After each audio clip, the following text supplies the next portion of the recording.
Good morning, everyone, and welcome to today's session. My name is Manjeet Sriva. I am a DP and Operations from Seagull International. And on behalf of entire team and our Managing Director, Dr. Suresh Kumar Madhusudanan, I welcome all the panelists for today's session, which is based on the topic Hibernate to Reboot Your Business with Refined Strategies. I'm really proud sitting here today amongst all the top management from different verticals, of course. And thank you so much for taking out time from your busy schedule, I would say, and making a presence well. We all know that due to this COVID-19 issue, all industries have taken a toll and impacted majorly on all sectors. The virus has hit the entire world so hard that it has left everyone in an absolutely devastated condition. So it is hard to believe and takes a breath away to know that millions of people across the globe are affected due to this, and many of them have even lost their loved ones. We have started to believe and have actually accepted that the virus is going to stay here for a longer duration than expected. So we would say that this is a new world that we may enter in some point of time. So, and technology and innovation will play a key role in sustaining and strategizing future plans. So we are in a hybrid state at the moment for the past 2.5 months. And after our nation unwinds with the first unlock, which is 1.0, it is time to leave this phase and jump to a new world, which is actually waiting for us. So this hibernation phase can be used to design new processes and plan suiting the whole new business environment, redefine our strategies, and plan our business way forward. So what has been the impact so far and what is in store for all of us is actually the main agenda of this forum, which is why we have, of course, the team of panelists. And having said so, what I'll do is I'll quickly take you all through the flow of the webinar. After my speech, our MD, we will give a small introduction about himself as well as Seagull International. And he will introduce later to all the panelists where you will get an opportunity to present your views. After that, there'll be a live question and answer session. We'll be running a live question and answer at the end of the webinar, actually. So we have enabled that feature. On the right-hand side, you can see a screen of the auditorium. If you have any questions, you can just put it in there. And at the end, it will be conclusion and a thank you note from our MD. So once again, I thank you all of you all and making it possible on a Sunday especially. And I will ask Mr. Suresh Kumar Madhusudanan to please take it ahead and introduce himself as well as Seagull International. Thank you so much. Good morning, everyone. Respected Sri N.K. Premachandran, Member of Parliament, Sri Badley F.E., Mr. Ashish Garg, Dr. Sunil Raghavan, Mr. Ajit Kumar, Mr. Amit Mittal, Mr. Sharath Upadhyay, Professor Chandrasekhar Nine, my colleagues, and the participant and the many viewers over the world on social media. We are happy and proud to host this webinar too after the successful hosting of webinar 1. We are fortunate to have such a versatile speakers for this webinar from the different verticals. We will start with a small presentation of our organization.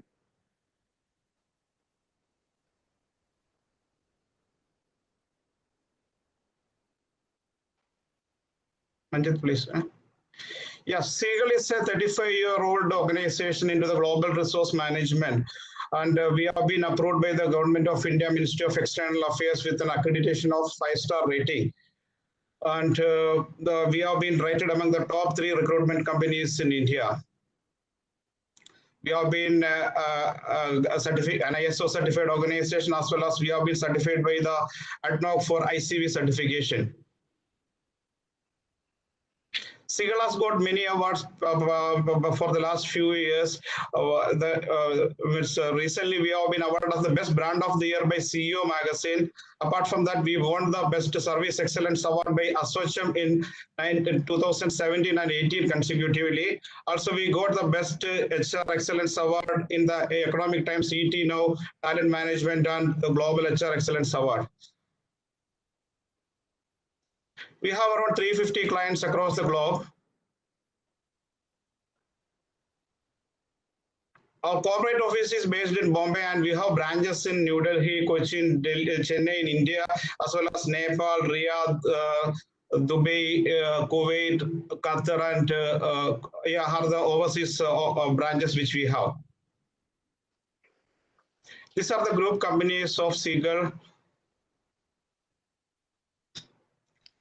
Okay, coming to the webinar. Every crisis is an opportunity to rethink priorities. The scale and the type of crisis means that the tools we are operating under are insufficient. Change won't be easy. As the world is coming to terms with pandemic, the world is going to change in more ways than one. The pandemic has made deep inroads into our lives and the world around. It is a world of business and social relation characterized by trust deficit and anxieties. Change is imminent and indispensable to review and sustain the growth. Businesses are expected to accept and adapt to these new challenges to survive in the normal context. Like any major crisis, there will be a winners and losers. It is the agility and adaptability of individual business models to new normal contexts that will decide the winners. This would call for switching to more technology embedded process formats and management strategies. In a way that could be known as after COVID, we see technology playing an enhanced role that will shape and reshape business conduct and consumer behavior. The underlying theme of the technological transformation will revolve around creating business models that will survive in less contact society, a concept that will be imprinted in the collective memory of our society and would see prominence in years to come. MLS of 20 lakhs crore, which was announced by the finance minister, mainly to boost the struggling industry. Let us hear from the speakers about their ways and we will analyze. Our first speaker is Sri N.K. Premachandran. Mr. N.K. Premachandran is a member of parliament from Kollam Lok Sabha constituency in Kerala. He was the former Minister for Water Resources in Government of Kerala. He passed LLB from Government Law College, Thiruvananthapuram with first rank in 1985. Mr. Premendran was a member of both houses in Parliament in India for 5 times. And he was elected to Lok Sabha for the first time in 1996, thereafter in 1998, 2014 from Kollam constituency. He was elected to Rajya Sabha in 2000. In 2019 Lok Sabha election, he won from the Kollam Parliament seat with a record margin of 150,000 votes. He is a very good orator and well known for his public speeches. Mr. Premendran was awarded as the best parliamentarian for 2 consecutive years in 2017 and 2018 respectively by Lokmat. He was being appointed as the chairperson in Lok Sabha during absence of speaker in the chair of parliament proceeding. Let us welcome Sri N.K. Premachandran for this webinar.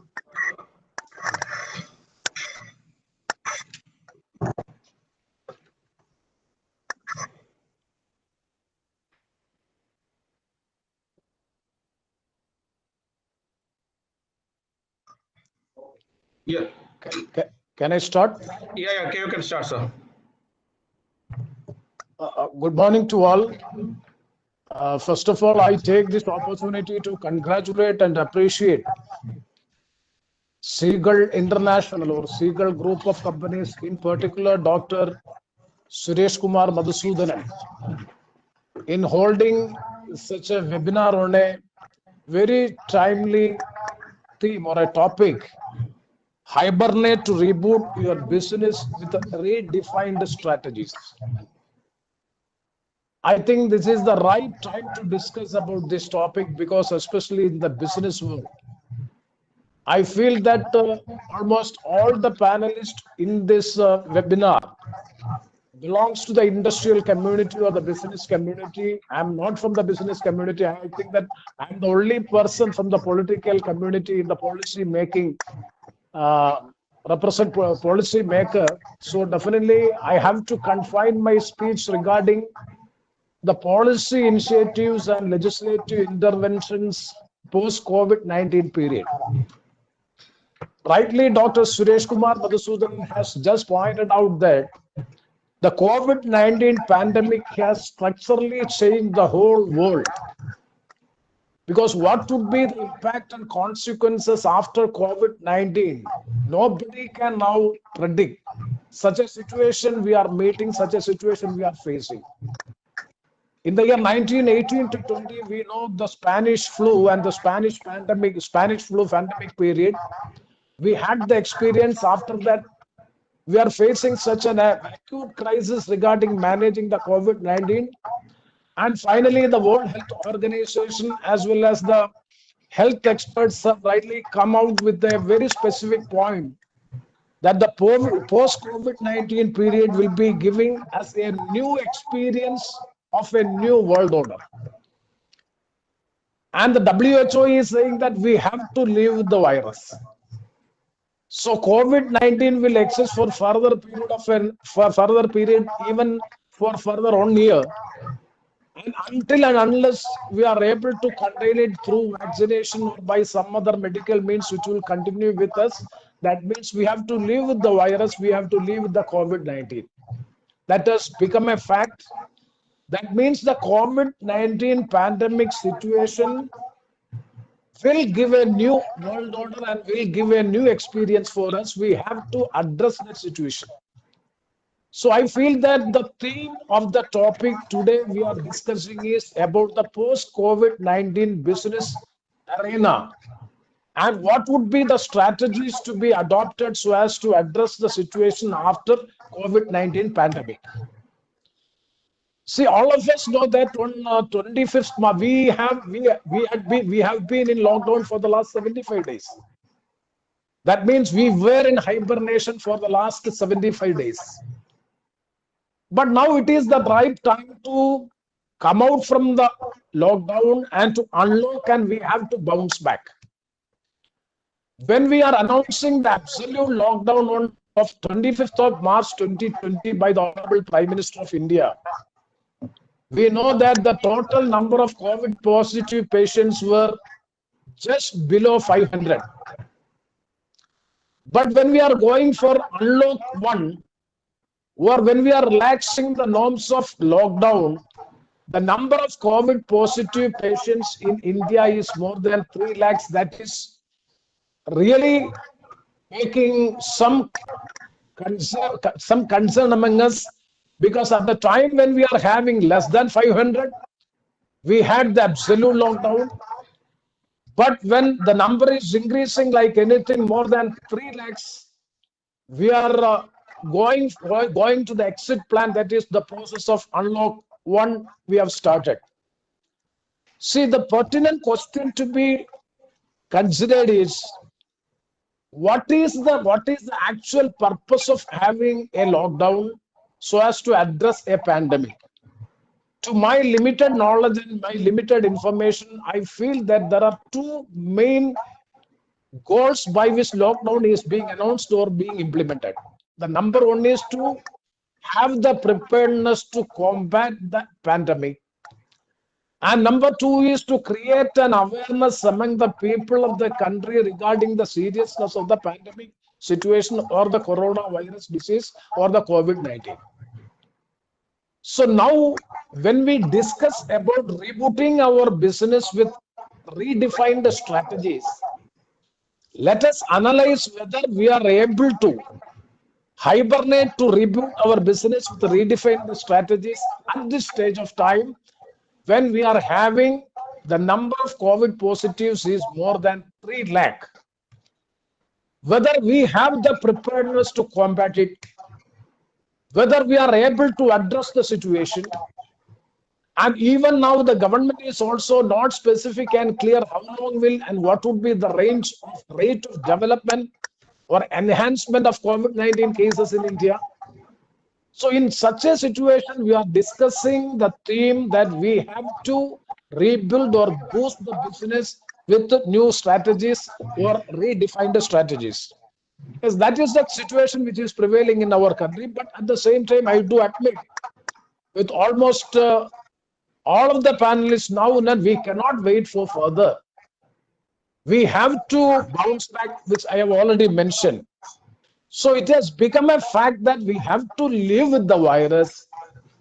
Then we have to redefine the strategies also. If we want to reboot our business or our economics, I think that it should be with the new strategies, with the new innovations and with the new initiatives.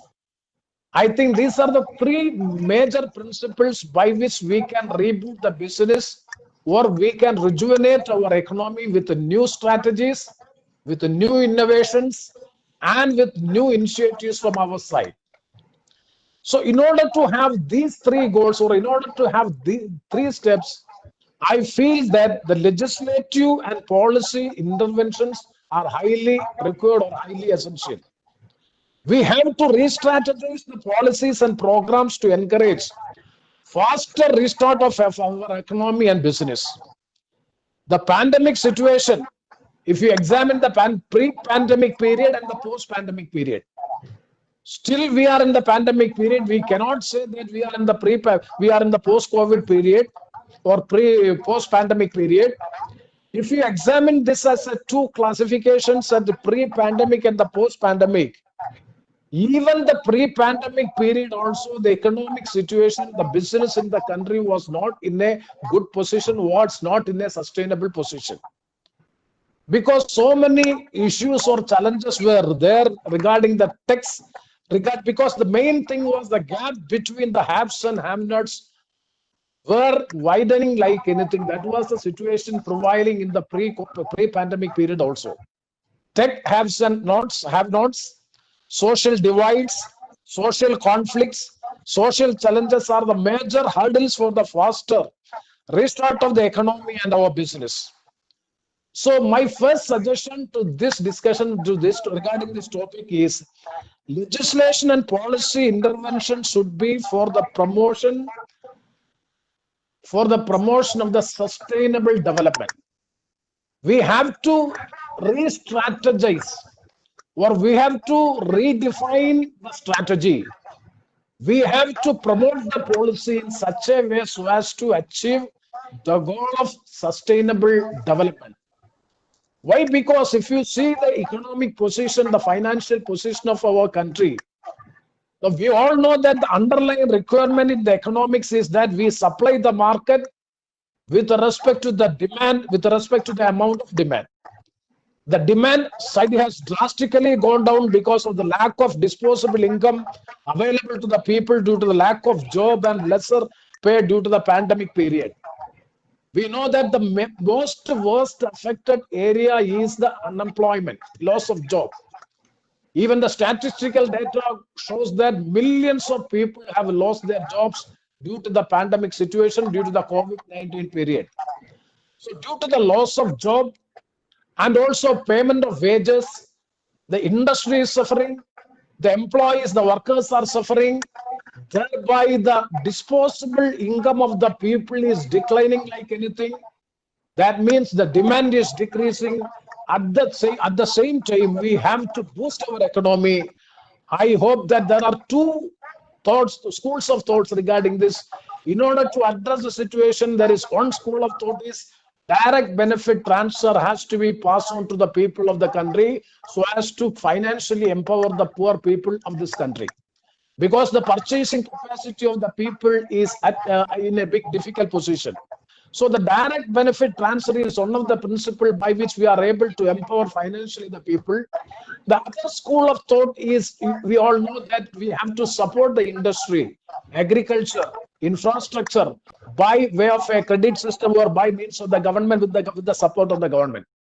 We see the unemployment situation prevailing in our country in the pre-pandemic period, which was 6.1%. It was highest during the last 4 decades.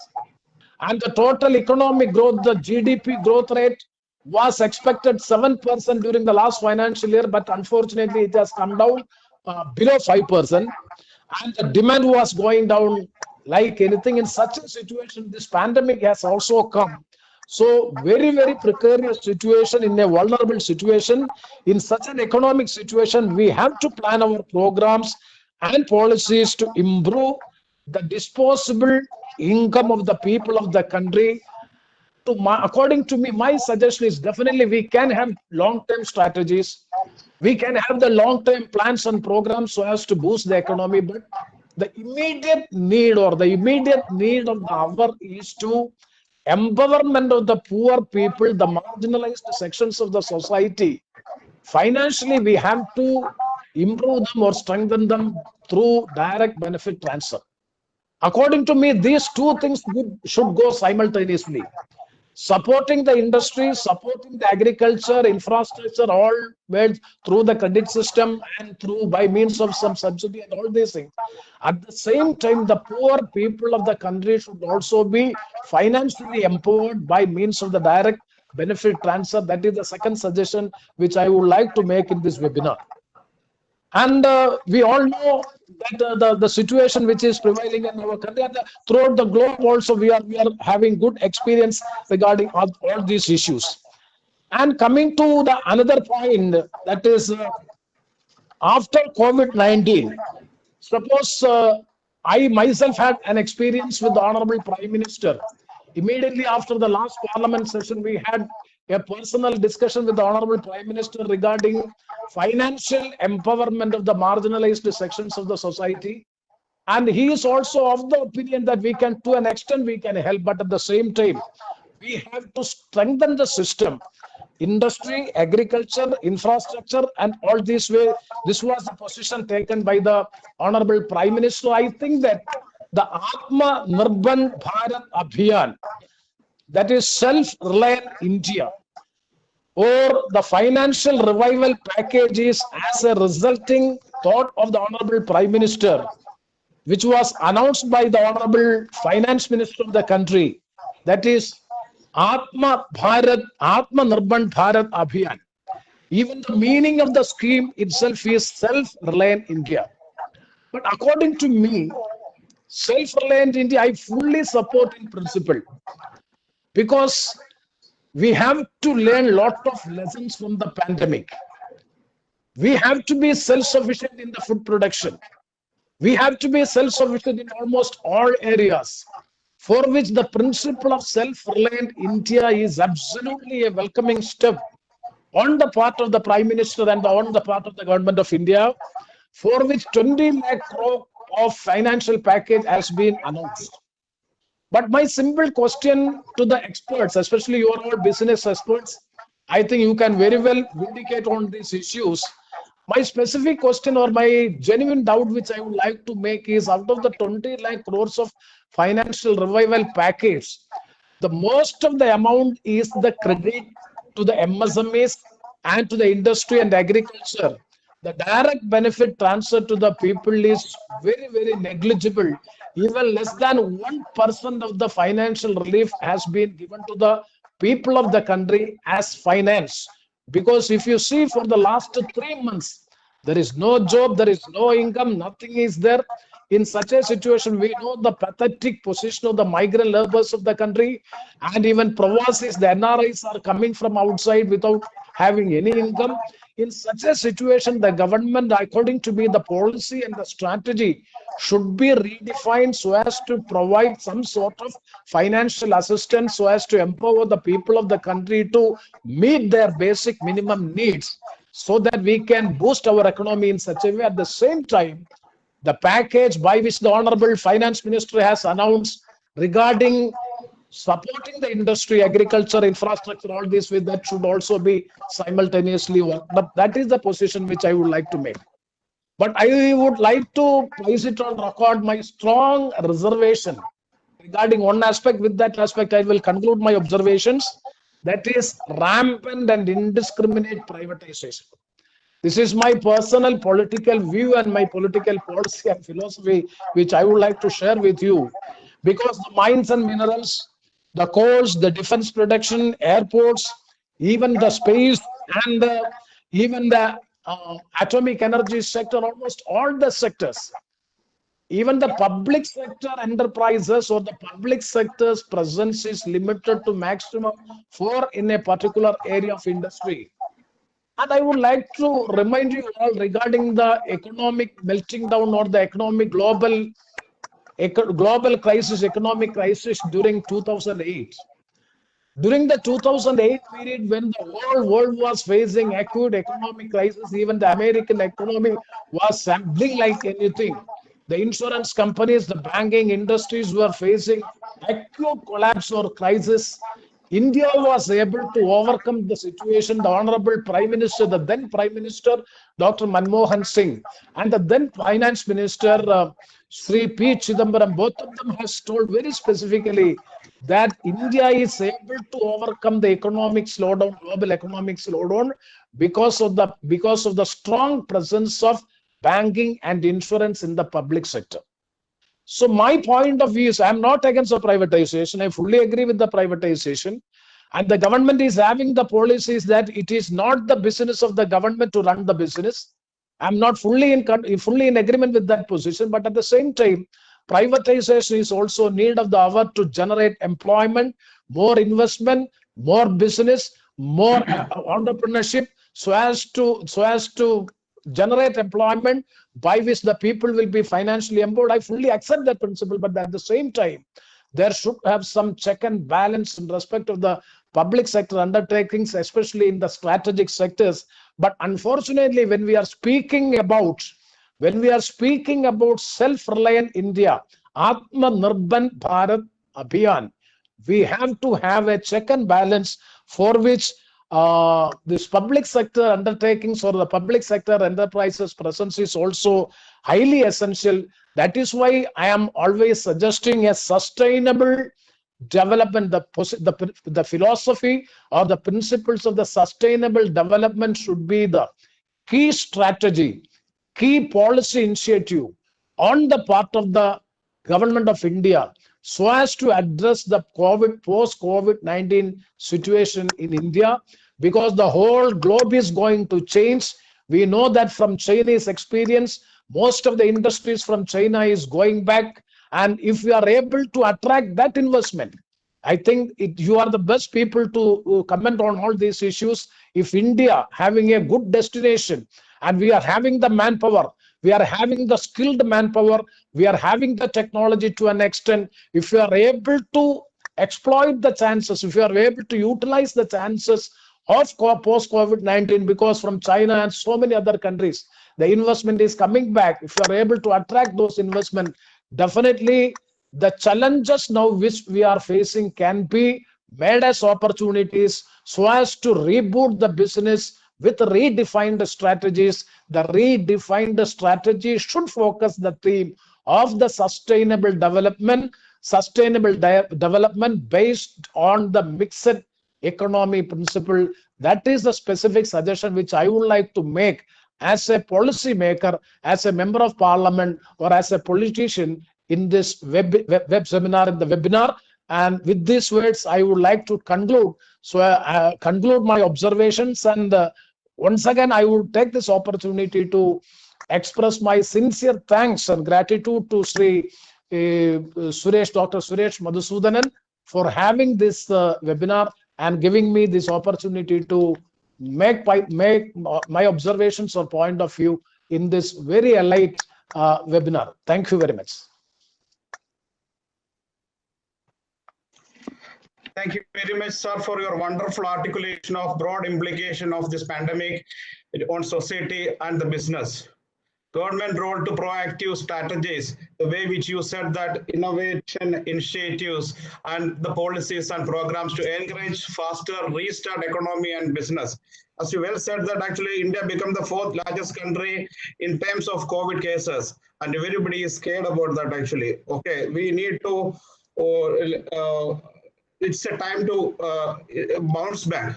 Okay, as Indians, we are strong. We will definitely bounce back. Once again, thank you very much for coming and participating in this webinar. Our next speaker is Mr. Bradley Effie. Mr. Bradley holds a Bachelor of Management in Human Resource and Industrial Relationship from University of South Australia, a graduate in diploma in executive coaching and ontology from the Newfield in Victoria. He's the group head of human resources with ECC Group Dubai. He has held general management, human resources and operational leadership roles within blue chip international and private conglomerates.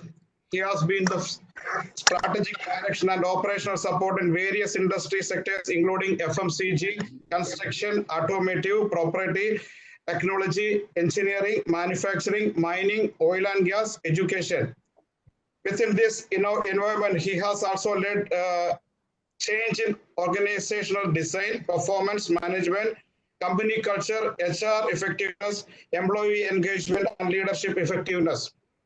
Let us welcome Sri Bradley and hear about the challenges and opportunities the GCC countries are facing. Thank you, and good morning, everyone. Firstly, to Seagull International Management, thank you very much for the opportunity. I think it's a great initiative.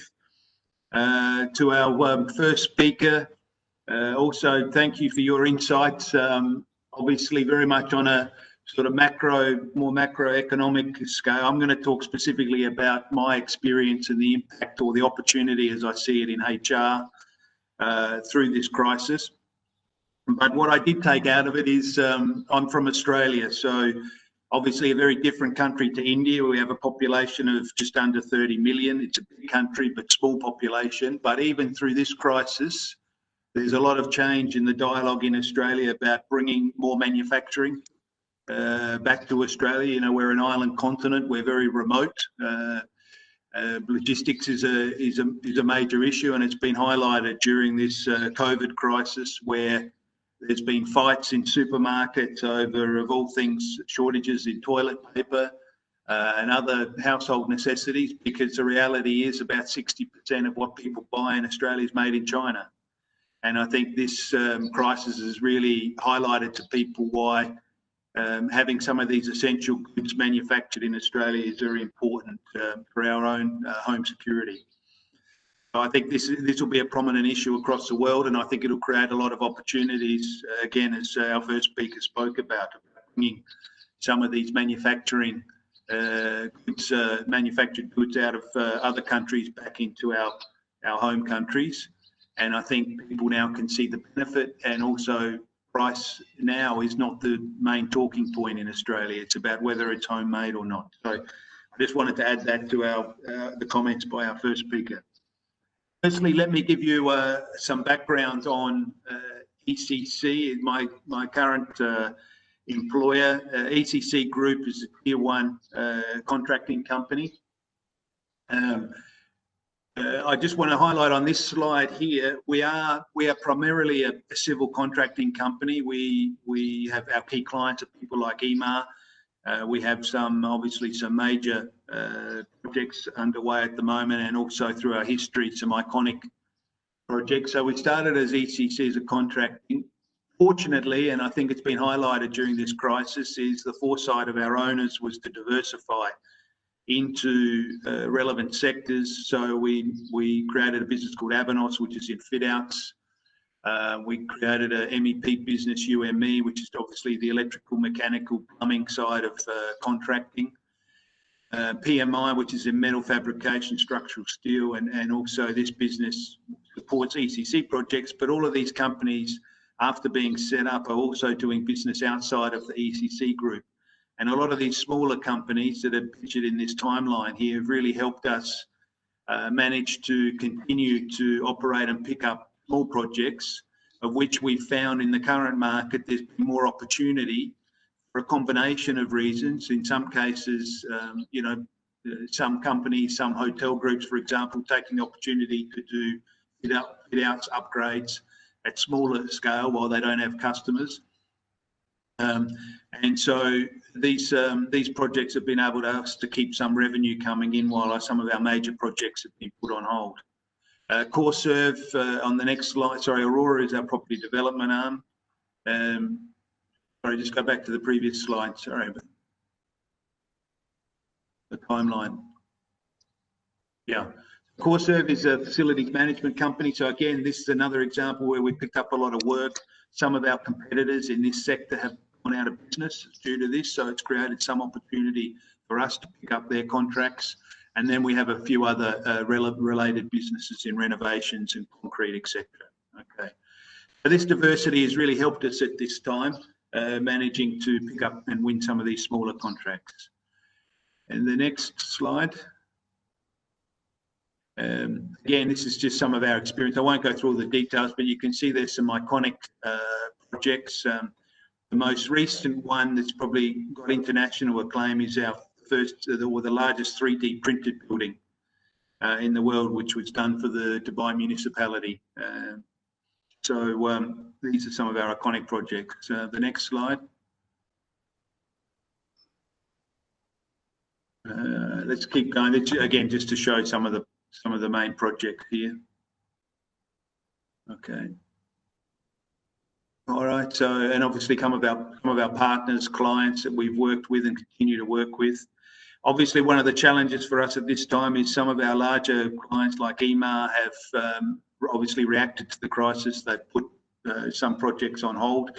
It's created a real problem for us. And although construction during this time has been one of the vital industries, so we've been able to continue to work in this crisis, excuse me, but obviously at a much higher cost base because of, limited capacity in buses, changes to our labour camps, and all the associated costs with the preventative measures to get people to work during this time, as well as dealing with COVID cases within our own workforce and the requirements to quarantine and so forth with that. Okay, next slide. Okay. So one of the good things about ECC is a very progressive thinking construction company. We've moved much more faster into technology than I think some of our competitors, particularly in the area of business information management, which has really helped us at this time in terms of making key decisions. Next one. We're also the first contracting company to be officially certified out of the USA for lean construction, and we've trained now around 50 of our leaders across the company. And again, these lean principles have really helped us be in a good position to manage through this COVID crisis. Okay, next one. And I guess the highlight here is that we have already invested and continue to invest in technology, and I'll talk a little bit more about how that's helped us to some extent during this COVID crisis. Okay. Okay, so maybe if I can just go to, so what I wanted to talk about in the next presentation, I don't know, do you have it there? So that's the presentation that we had shared, that you had shared. Okay. Can I share my screen? Yes, please.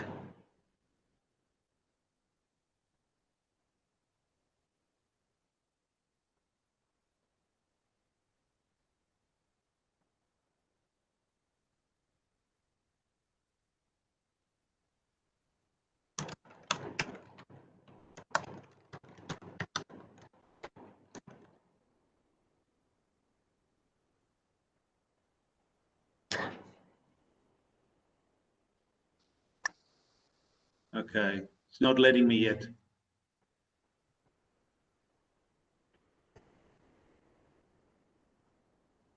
I can't share. Just try that option which is on the top left hand side, so share, and you will have that option. It's in file, edit, share. Top left? Yeah. Oh, okay, got it. It's not there.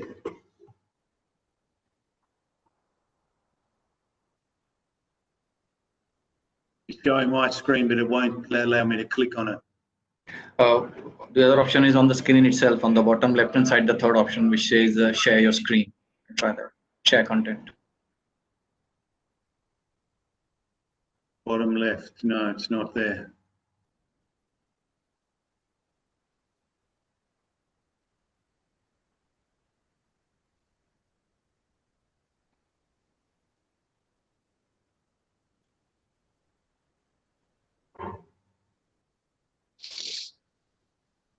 It's not, normally it's next to the video button. Correct. Yeah, but it's not highlighting. It's not allowing me to click on it. Okay, so just send me an email, sir, if possible, then I will put it across. All right. What I'll do, maybe I'll just talk through it because I think it's maybe it's going to be quicker rather than hold everyone up. Okay. So look, what I wanted to talk about, and obviously during this time, we have a workforce of, prior to COVID-19, we had a workforce of 9,000 workers across those businesses that I talked about earlier. As at today, we've reduced that by around 2,500 workers. We have a lot of people who we redeployed temporarily to other companies. We have people waiting in our camps to exit, who have all been registered in the various, let's say, consulate or ministry portals, trying to get flights out. So we're still trying to manage through that process. But obviously, from a HR perspective, it's been a very difficult period because of all of the lives that have been impacted through this crisis. But during it, I guess, and the subject I was allocated here was HR at the centre stage in a changing work environment. And the way I look at it is it's really opportunities in a crisis I see, particularly for HR, and that's really what I want to talk about. I don't want to go into a lot of detail, but I'm happy to take sort of questions at the end of these presentations. But I really saw as sort of 8 main themes, if you like, that came through the management of this crisis. And I think the first one is communication. What we were forced to do during this crisis is communicate differently, and we had to communicate more effectively because obviously the importance and the priority and the urgency of the situation. So one of the opportunities here is we were able to establish very different communication protocols, including mass communication quite effectively through Microsoft Teams to relay any important and urgent messages, using vehicles like WhatsApp, particularly amongst our labour workforce, to get messages out there in a timely, effective and controlled manner, and particularly for workers, because there's a lot of misinformation, not just workers, also for staff. People read news articles, which I've found through this crisis are terribly unreliable, even if they're from some reputed newspapers or news sites in the UAE. And constantly I'm reminding people, don't believe what you read in the news. It'll come, if it's official, it'll come from the ministry or it'll come from the HR department within ECC. So again, people are now feeling more comfortable and more trusting of the information that comes from the company rather than what they read through some of these medium. The other thing that's happened is coming back to work, people are thinking differently about how to communicate with each other and where to get their information from. So I think that's created a real opportunity for HR to be front and centre with the communication and managing that communication across the group and creating that belief and trust in the workforce with the management of the company.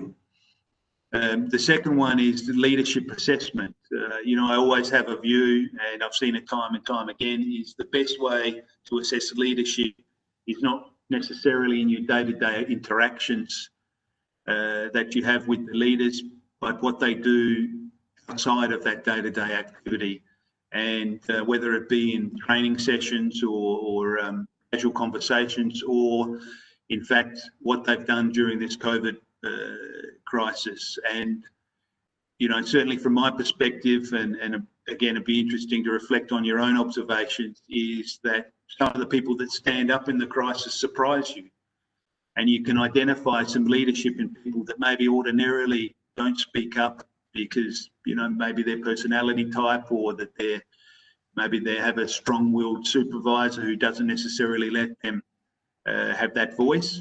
But when you start communicating differently and you have more forums and you share more information and you ask for people's feedback in this type of crisis, some of those people will surprise you. And for me, certainly in my discussions with our senior management, we've highlighted some people that have really stood up at this time and definitely will be focused on more in the future for leadership development and opportunity.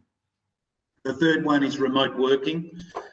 And I think we all, well, I don't know about all of us, but I think most of us thought that remote working should be something that's considered more in organisations. But I think because of maybe traditional views, maybe some fear of people will abuse the situation, that it wouldn't work. And I think clearly what the opportunity that came out of this crisis is that it does work.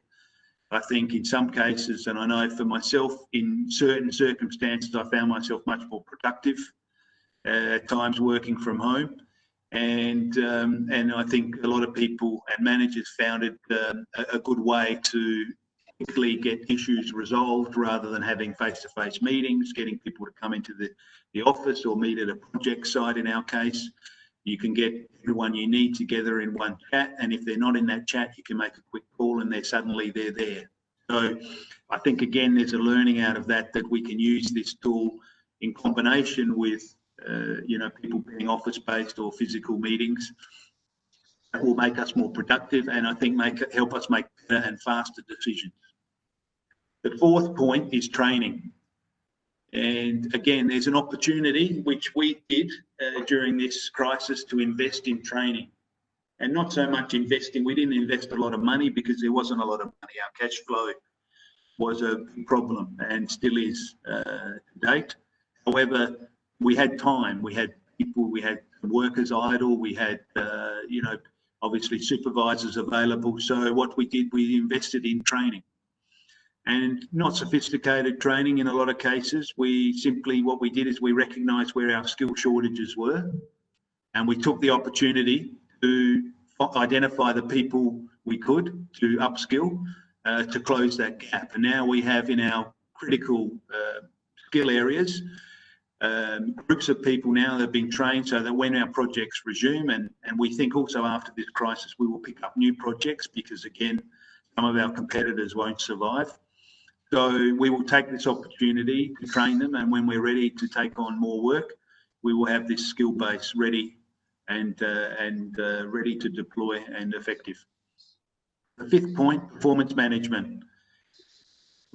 Again, from a HR perspective, it's a good business case, again, to use the COVID as an example, because at the start of this, when we first took initiatives, which was back in March, to reduce our cost, we needed reliable data, and our data was pretty good, but it wasn't great. And again, it identified for us an opportunity to invest more in our systems and our data management, and also robotic process automation to ensure our data was more readily available, on time and up to date and accurate. So now there's a much greater desire to ensure we invest more in this area so we can make these decisions faster, and particularly around things like performance management.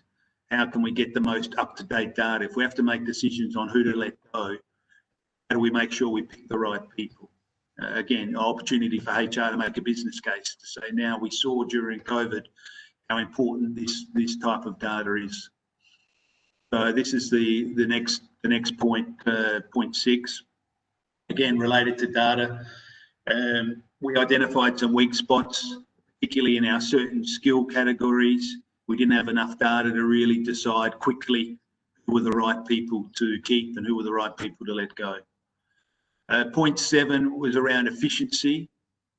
In my experience, which I've been in HR now nearly 30 years, always, unfortunately, it takes a crisis to really sometimes know how efficient your organisation can be. And when you have to cut your costs and you have to reduce your headcount, most organisations typically can go much deeper than they think they can. And again, this enabled us to look at why couldn't we decide quickly how deeply we could and cut, or why don't we do it as a natural process of constant efficiency review. So we identified out of this some key learnings from that in terms of how we were monitoring the performance of people, how we were assessing the value add of them to the organisation, and really reviewing KPIs we had across the business for each of the positions, and were they really the most important KPIs for that role, and were they telling us whether this person is actually adding value to the company, and we need 3 people doing this particular job, or can it be done by 2 or 1 in some cases. Okay, and then the last point, point 8, is what are the top priorities for HR now? Can you use this experience to drive an HR agenda? So again, I think out of this, my takeaway is for HR professionals is that it can really be used as an opportunity to see, to look at what if, if HR had been better positioned, if we'd done certain things in preparation for this, how could we have moved faster? How could we have improved the performance of the business through this crisis, and get buy-in from the leadership of the organisations to invest in HR in a smart way that better readies the organisation. Heaven forbid, should we have to go through something like this again, or to do it as just part of our daily, or monthly or a yearly review of the organisation. So these are my key takeaways, and this is where I think the opportunity lies now with HR and the businesses to look at HR differently in terms of really being an enabler for the business to constantly improve its performance, but also be ready whatever comes in the future. Thank you.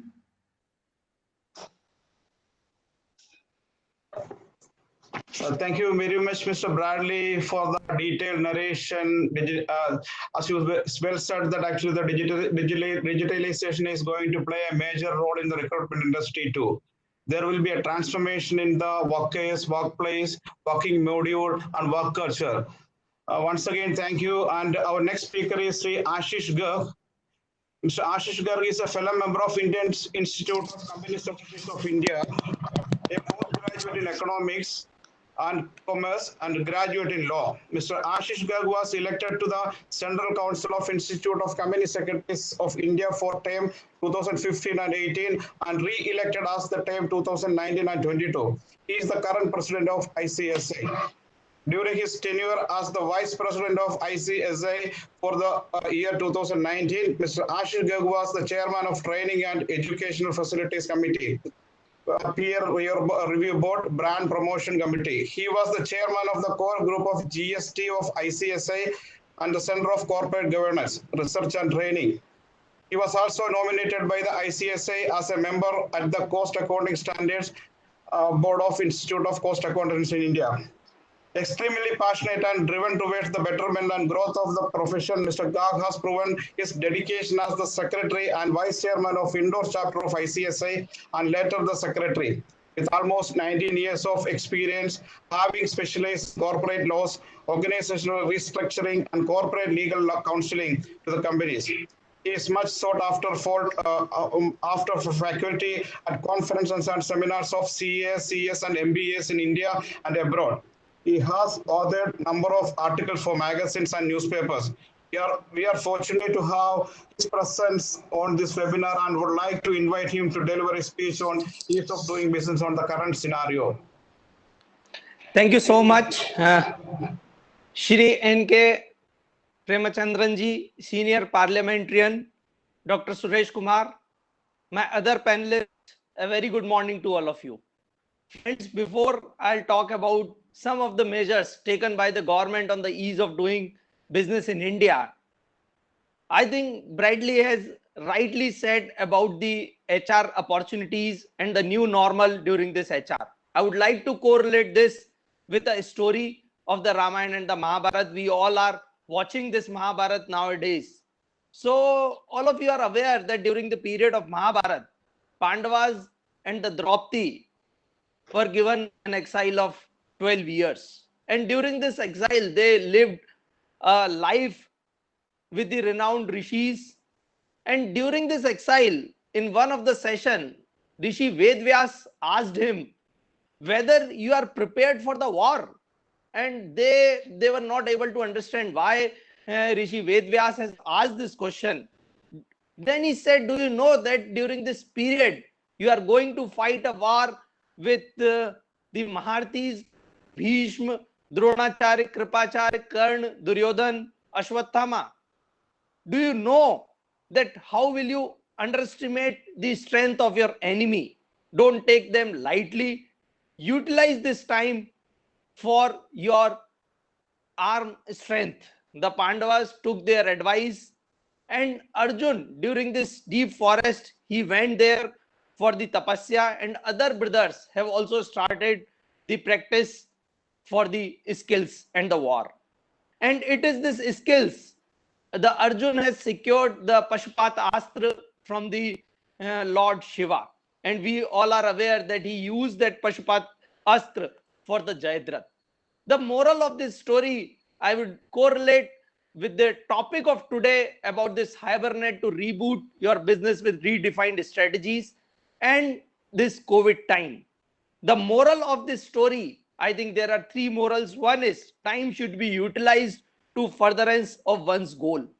Second, to practice and preparedness, the most important factor in our victory. And the third one will face distraction, but one should stay focused. Friends, the Bradley has also talked about the new normal and the requirement of the HR, and our honorable parliamentarian has talked about the strategies during this period of COVID-19. What is the object of the government, how government is thinking, and how we should go ahead to reboot our business during these strategies. Friends, the government has taken so many measures. During this, particularly the Atmanirbhar Bharat or the self-reliant or the self-resilient India, the package of the government has itself a proven fact that they are also very much worried and thinking about how to reboot this business during this new normal. There are so many initiatives which finance minister has taken, and being a company secretary, as the Institute of Company Secretaries are governed under the Ministry of Corporate Affairs, so there are so many issues which as the institute we have raised toward the ministry about the regulations, about the relaxations, and as rightly said by the Prime Minister during one of the speech to the company secretaries, that company secretaries are the governance professionals. So your right or wrong advice decide the corporate culture of the country. So with this advice, we are always representing the Ministry of Corporate Affairs for a certain norms which will ease out during this ease of doing business norms.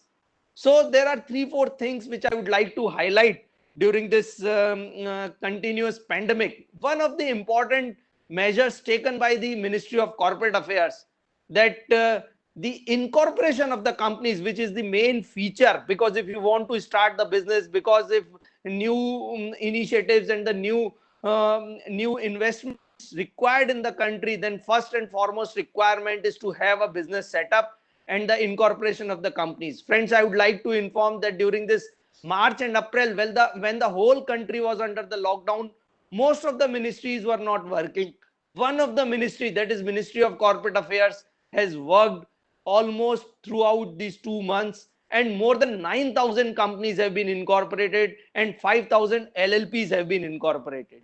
And so by incorporating these companies, business can be started during this lockdown also. And after this new norm, the government has come out with one new form, that is Spice Plus and the other norms, where the company, not even the companies can be incorporated, but the bank account can be opened, the GST number can be taken, the PF number can be taken, the ESI number can be taken by filing a single form of the Spice and the Agile. So that is the one of the most important factor which government has taken during this initiative for the ease of doing.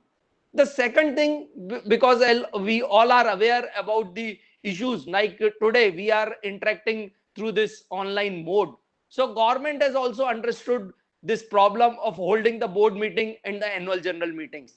And SEBI, the Securities Exchange Board of India, who is governed for the listed companies, and the Ministry of Corporate Affairs, who is the regulator for almost 12 lakh companies in India, including private and public companies. So the major issue was to hold the board meetings, and government has allowed the holding the board meetings under this audio video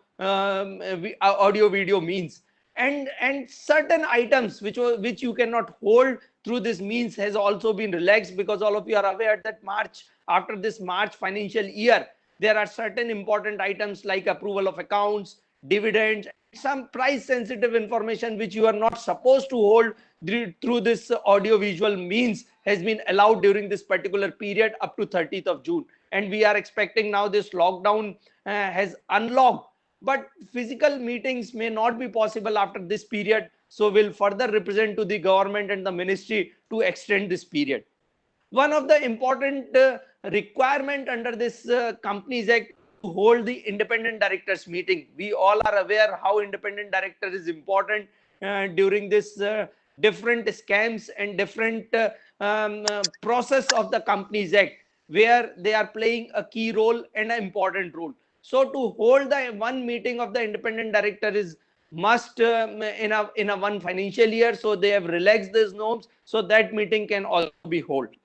Second thing, between the gap between the two board meetings, that is also one important feature. We all are aware that one meeting in a quarter or the gap between 120 days is required. So finance minister and the minister MOS relaxed this norm for a 180 days. So now this meeting can be held. Two important thing, which is about the dividend, because all of you are aware that dividend has to be declared before 31st of March as an interim dividend, and it has to be paid within 30 days. So during this lockdown, when the postal services was not available, so they have relaxed, because as far as this e-dividend is concerned, or the direct credit of the dividend into the shareholders account through this online demat account is possible. But so many of the shareholders are holding, especially the small shareholders, they are having their account in a physical mode. So they have allowed it to post when the postal services will open.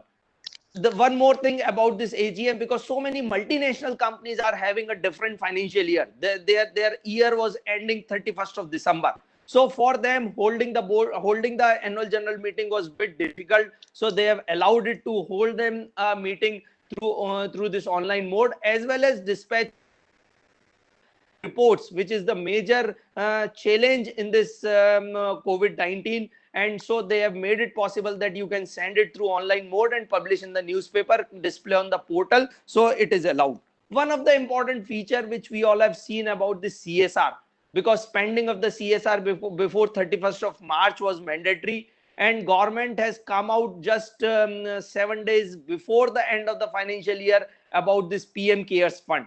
So now this PM Cares Fund, so many companies we all are aware that have donated generously to this PM Cares Fund, and government has made the changes in the Schedule 7 of the Companies Act and allowed this PM Cares Fund as a CSR initiative. And if I'll talk about the two major initiatives, because now the penalties are more, non-compliance is more costly than the cost of compliance.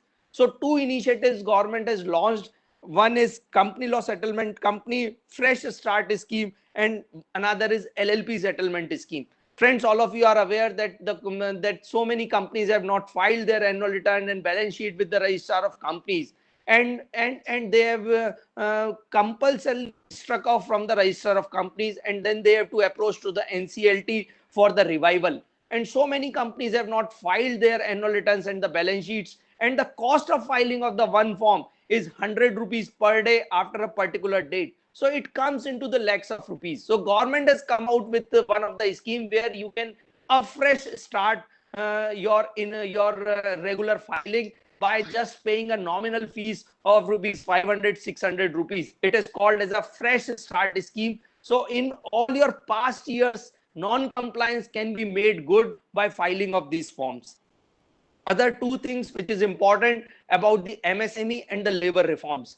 Our honorable parliamentarian has talked about the 20 lakh crores package or the stimulus package for the companies, and most of the package has come not by way of direct benefit transfer, but by way of different credit schemes. So MSME, I think one of the learned speaker will talk about this MSME. So MSME is one of the sector where the backbone of the country is there. So they have given this so many scheme about this loan without the charge or the broad base of the definition. Yes, there are certain issues which I think will take up during the question answers. But so many schemes government has come out. Now it's a high time for the businesses to redefine their strategies as per the new normal, as per the COVID-19. We all are aware about the results which will face a very difficult time for the March quarter and the June quarter. and September quarter will also not be that good if we'll compare with the previous years and the previous quarters. But definitely it will take 1 year and 2 years. Now we talked about the recovery. It will be a V-shaped recovery, or it will be a W-shaped recovery, or it will take how much time in the tourism industry, or as far as the hotel industry, airline industry, which is almost 20% of the in some of the countries, especially in Europe. And India also is having so much of dependency on the tourism in last so many years. So if I'll talk about, in concluding, about the ease of doing, definitely we as a profession.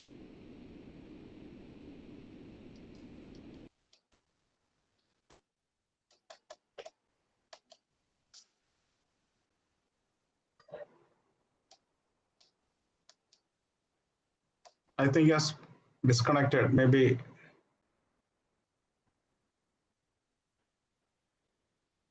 let us wait for a few seconds. If he's connecting, then we'll go ahead. Otherwise, we'll. Yeah, he's connecting.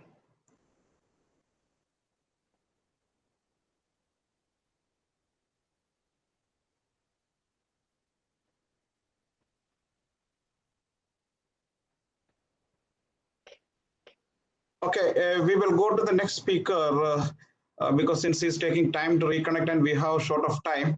And it was indeed a nice presentation about the ease of doing business, because as rightly said, because as our parliamentarian has said that many companies from China is shifting their base to India, and we need to have a proper strategy for accommodating all these multinational companies, and we need a proper way of ease of doing business. And thank you very much, Mr. Ashir Garg, for wonderful presentation. And our next speaker is Mr. Srinivasan Jain. Mr. Srinivasan Jain is an Executive Director and Chief Marketing Officer of SBI Mutual Fund. He has over 26 years of experience in financial services, which around 20 years has been with asset management. Mr. Srinivasan has been associated with SBI Fund Management since 2001. Prior to which he has been associated with Birla Sun Life Asset Management Company and Kotak Securities Limited. He joined SBI Funds Management in 2001. He is overall responsible for strategy, global business development, product development and technology, and digital initiatives for the organization. Mr. Srinivasan was awarded as the Digital Marketer of the Year, Personal Finance and Investment by IAMAI and Money Control. He also profiled among top 25 marketers in the recently released Coffee Book Table, The Inspiration Code. Mr. Jain. Thank you very much, Surajji, and thank you for welcoming me on this webinar. Thank you, Manjit, and also thank you to respected Premchandra ji, Honorable Parliamentarian, to be on this webinar. Before I start off and talk about my points on financial services and product innovation, a quick disclaimer: my company needs to say that all the opinions that I give here is largely mine, because we are an asset management company and we manage money of people.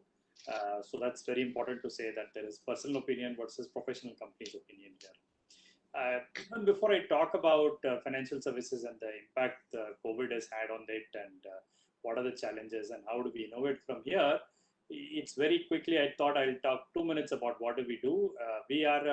So I'm an executive director at SBI Funds Management. We are the largest investment manager in India. We manage $137 billion worth of assets today across various equity, fixed income, debt, global assets. We've won various awards and recognition for performance that we have done.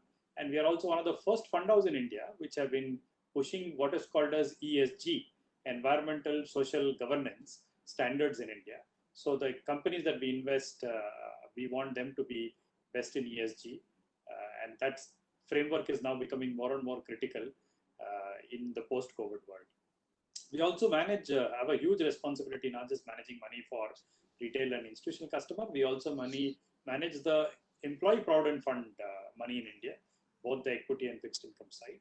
And one other thing that we are very, very proud of is we are the largest ETF provider of Indian ETFs globally, more than 1 lakh crore worth of ETFs that we provide for us. So now, one of the main things that I wanted to talk about in the subject is what is the impact of financial services in this post-COVID world, and what are the product innovations that are happening in the financial services business. Now, just before we talk about what is financial services, I just want to give you financial services is much very large business terminology. The biggest chunk of the financial services is the banking industry, or what we call in our parlance as BFSI, banking financial services industry. There is banking, there is insurance, there is asset management, there is payment. So it's a fairly large industry.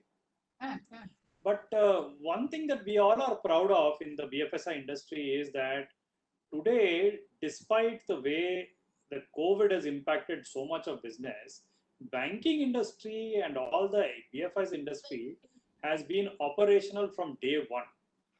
It has not, impacted the industry because of the way the industry is designed.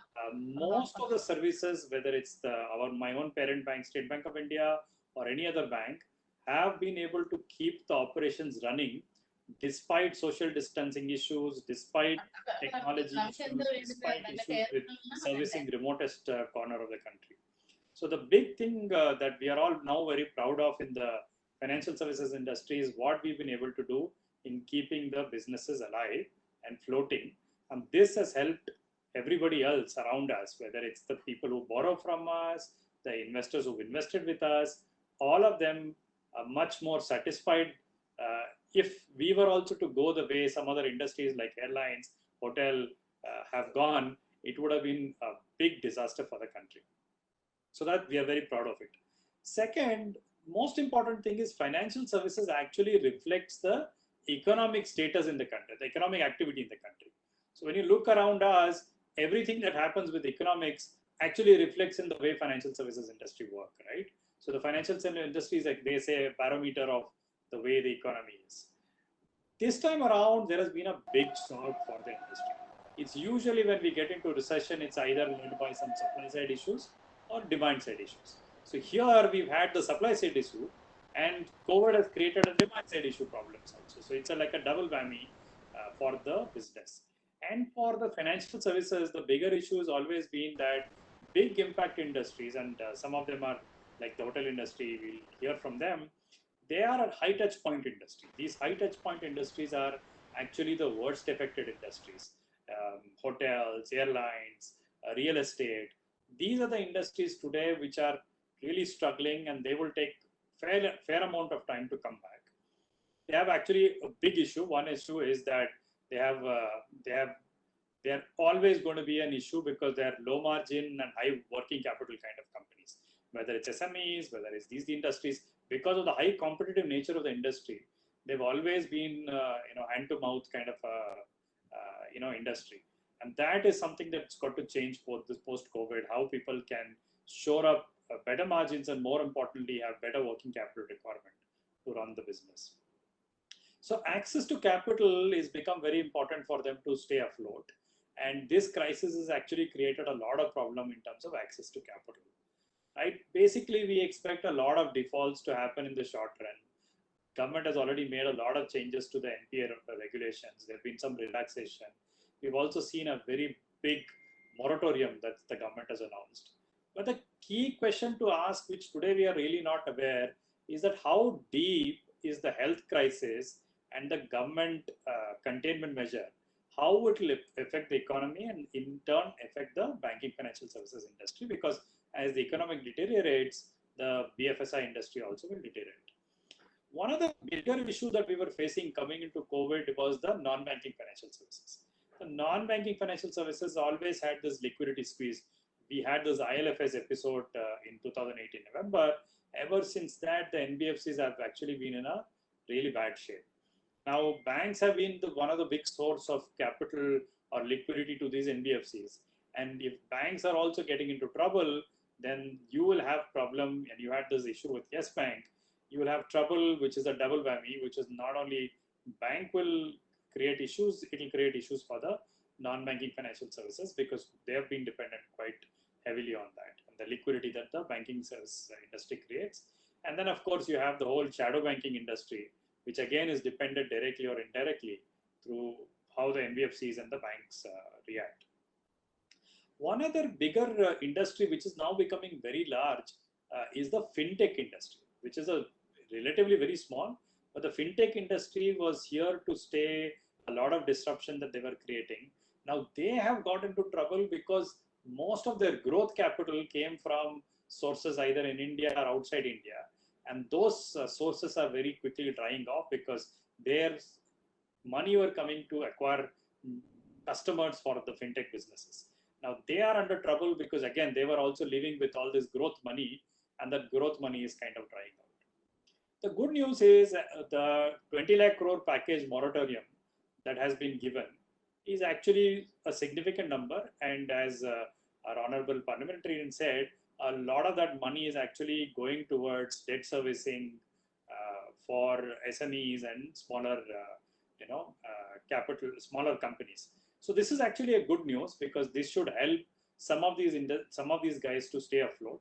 The good news is that the government, RBI, has also extended the moratorium now till August, end of August. So this will give some more relief, even though economy is now opening up. This will give us some more relief as the industry opens up. The government response, according to me, is largely more about the Jan Bhi Jahan Bhi kind of a very short-term approach. What really now needs to be done by government as we go along, there have been some talks on labor reforms and others, and some states have actually moved, is the big bang reforms that is needed for us to take advantage and the growth that is likely to come post the COVID scenario. Because if you don't make those investments, you will have issues with joblessness, and that joblessness is going to create more and more problems to the economy. Broadly, I think there are about 4 key challenges for the BFS, banking financial services industry. The first challenge that I talked about is actually the credit challenge, right? The cash flow of many customers and businesses have actually collapsed. There is a lack of demand. There is a low business revenue. Employees are being laid off.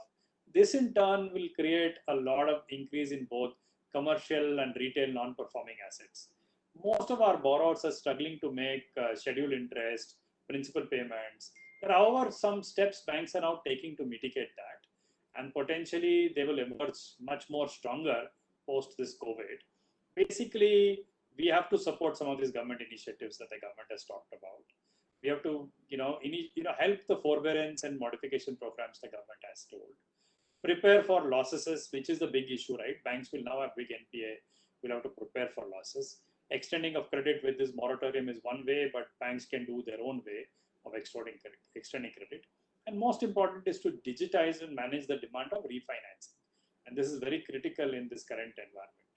The second biggest challenge the NBFC today are facing is largely revenue compression. I think it's a big issue because one is to stay afloat. Second is to stay afloat with making some money. In the last few weeks of the pandemic, the banking industry is actually, their market value has fallen. You might have seen the bank Nifty has compressed. It's bounced back a little bit recently, but it's actually gone for a toss. So the access to capital for the banks have come down. And this is a bigger issue. Low net interest earning margin is a big issue. Drop in payments, repayments are a big issue. Decline in trade finance and cross-border trade, which is again a big issue which not many people have talked about, which is going to hit the financial services industry. The third thing that's going to come and will hit us as we go along is the customer service, which is the most critical thing. In the short term, the pandemic has, rapid changes in customer service preferences, right? Many banks have stayed open, like I talked about. We've tried to give our services. But going forward, we have to educate and train our customers how to deal in this post-COVID environment, because hopefully this virus will go away, but there will be some element of social distancing that will come. We have to minimize these physical infections, personalize advice to customers, and more importantly, support virtual SME relationship managers, right? Today, most of the banking is about physical contact, talking to people and getting things done. That has to change. And of course, that will mean accelerating digital sales and services. And fourth model for us is most about cost control and innovation.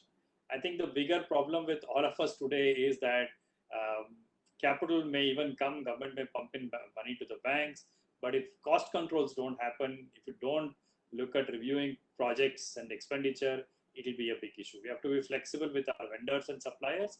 At the same time, we need to invest in projects that will outlive the virus. That's the key thing, right? If you are investing in something which is short term, you have a problem. You have to invest in something which is a little long term in nature.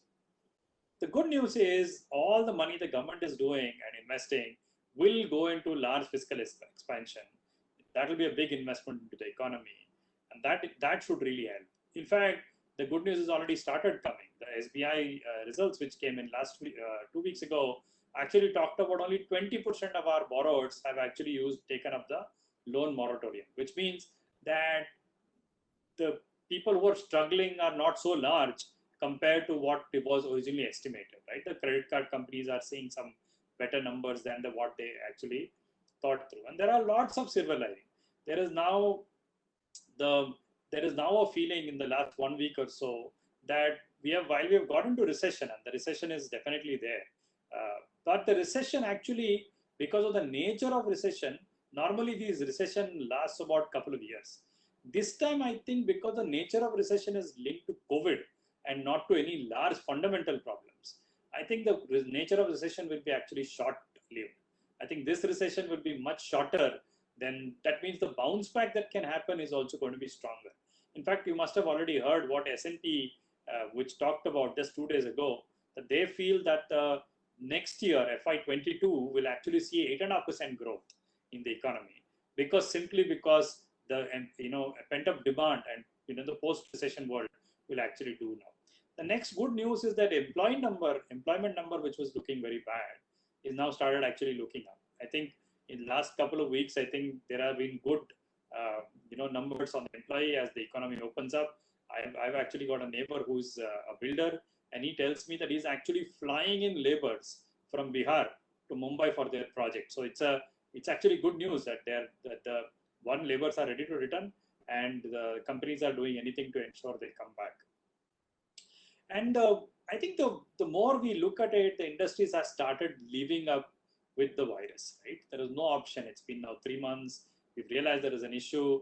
Industries have quickly understood that they have to have the social distancing down, find ways. Indians are known as the Jugaad generation.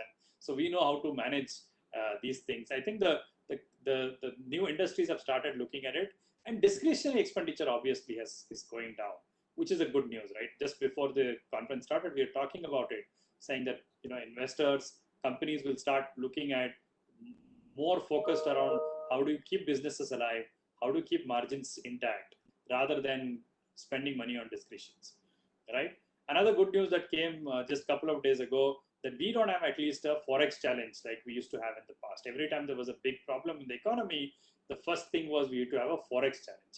This time, despite having all the issues on the non-residents, our forex reserves have actually gone up. We have now a $500 billion record forex reserves, which should keep us alive, especially in this new trade war that is likely to come up in coming days. Also, the good news is the power consumption, steel industry opening up. These are all very heavy duty industries. These things have started looking up. One other thing I think which government wants to do, which is the Swamilaban part, which is basically the supply chain disruption that's happening globally, as actually giving, and the anti-China sentiments that's there globally, is actually giving a lot of opportunity for Made in India. Actually, Bradley kind of talked about it. We actually have this India-Australia strategic tie-ups, and there is a lot of these things that the government is trying to do across the world. Industries now need to take advantage of this. Governments need to bring stronger policies to make that happen. And that's very, very important. And the most important thing that I think is a silver lining is the prospect of an early vaccine.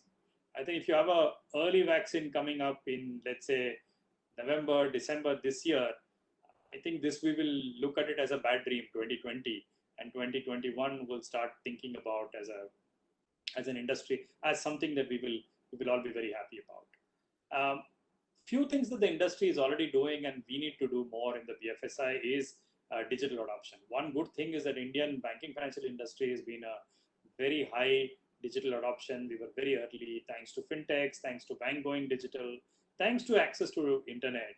This has really worked. So remote working has been possible. If this had happened 4 years ago, it would have been a mess in India.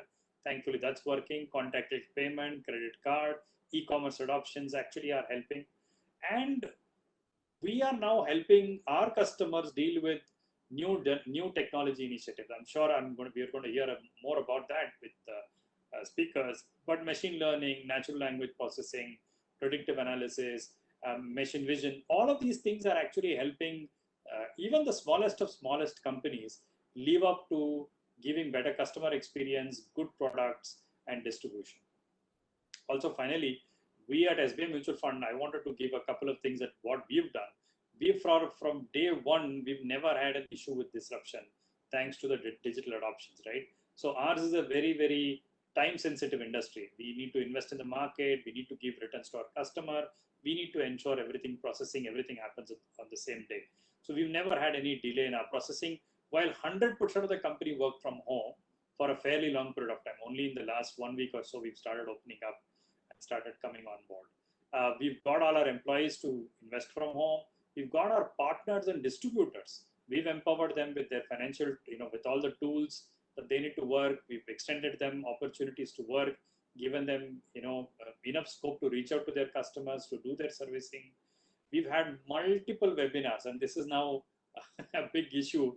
I do this now on Sunday, Saturday, every day, multiple webinars, not just talking to our investors, but talking to our employees, talking to our channel partners, talking to our vendors. So our touch points have actually gone up significantly. I think in a pre-COVID world, we wouldn't have done so much of contact program today we are doing, because it's possible to sit here at home and make all of those stuff possible. And also investing in infrastructure, the cloud initiative that we have done. All of this actually is helping the financial services industry, which is now going through a very bad pain. In fact, the worst industry today to be hit outside an airlines or a hotel industry is financial services industry. But it's also one of the best industries because we innovate, we have the digital services, we have ability to come back very quickly. And thankfully, I think government and other regulators are actually helping us stay alive and stay afloat. Just before I close, and I've already taken enough time, I wanted to leave you with a thought, and this is something that I always talk about in terms of an opportunity. And this goes back to an example that happened in the pre-Americanization, when the Europeans actually went to America, wide, vast land. The land was open, but there was nobody except Red Indians. So the early guys who went to America actually went and wanted to settle there, but they had a lot of problem because these Red Indians actually did not let them settle. So the early settlers actually decided that we need to do something about it. And of course, those were cruel days. They said, okay, so every Red Indian head you get, we will give you $1. So that was the, that was what the government, the settlers, the American settlers those days did. So there were two young entrepreneurs who actually went from Europe to actually make money by, getting rid of these Red Indians. So when they went to America, initial days they killed a few Red Indians and made some money. And one day they were, all these Red Indians were very unhappy with them. So they said, these two guys are creating a lot of problem. We should get rid of these two, then not Americans, but Europeans. Their name was Joe and Harry. Now, Joe and Harry, actually, America is a vast land. Joe and Harry were actually sleeping in a camp one night, and more than 1,000 Red Indians surrounded the camp. Those Red Indians are very, crazy people, red-faced, paint, there's tomahawks, and they scream and shout. So they came screaming and shouting, thousands of them screaming and shouting outside the camp to kill these two, Joe and Harry.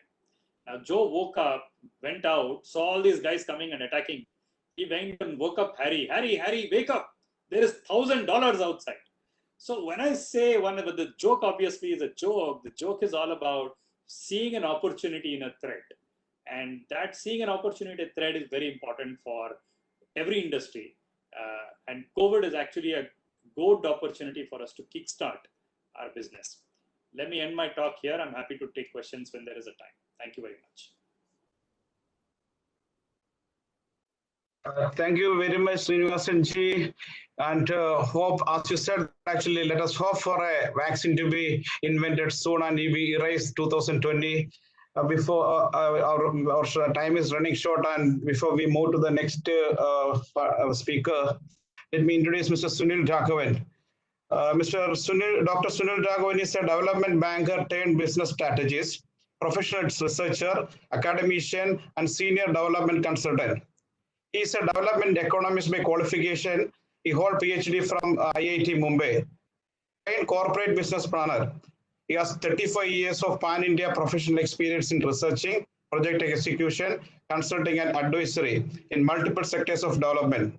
His core competencies are social enterprise business, development initiatives, livelihood analysis, and planning, monitoring and evaluation, creation of targeted comprehensive implementable climate smart development plans, including addressing funding and sustainable issues, development banking, business process, re-engineering, people-centric financial sector innovations, skilling, employability, and experience in designing, partnering, executing, and evaluating social sector programs and social enterprises, ensuring environmental and social sustainability. He has worked as a professor with Tata Institute of Social Sciences in Mumbai and worked with NABARD for 22 years and Future Group and NABQuants. Let us welcome Dr. Sunil Raghavan.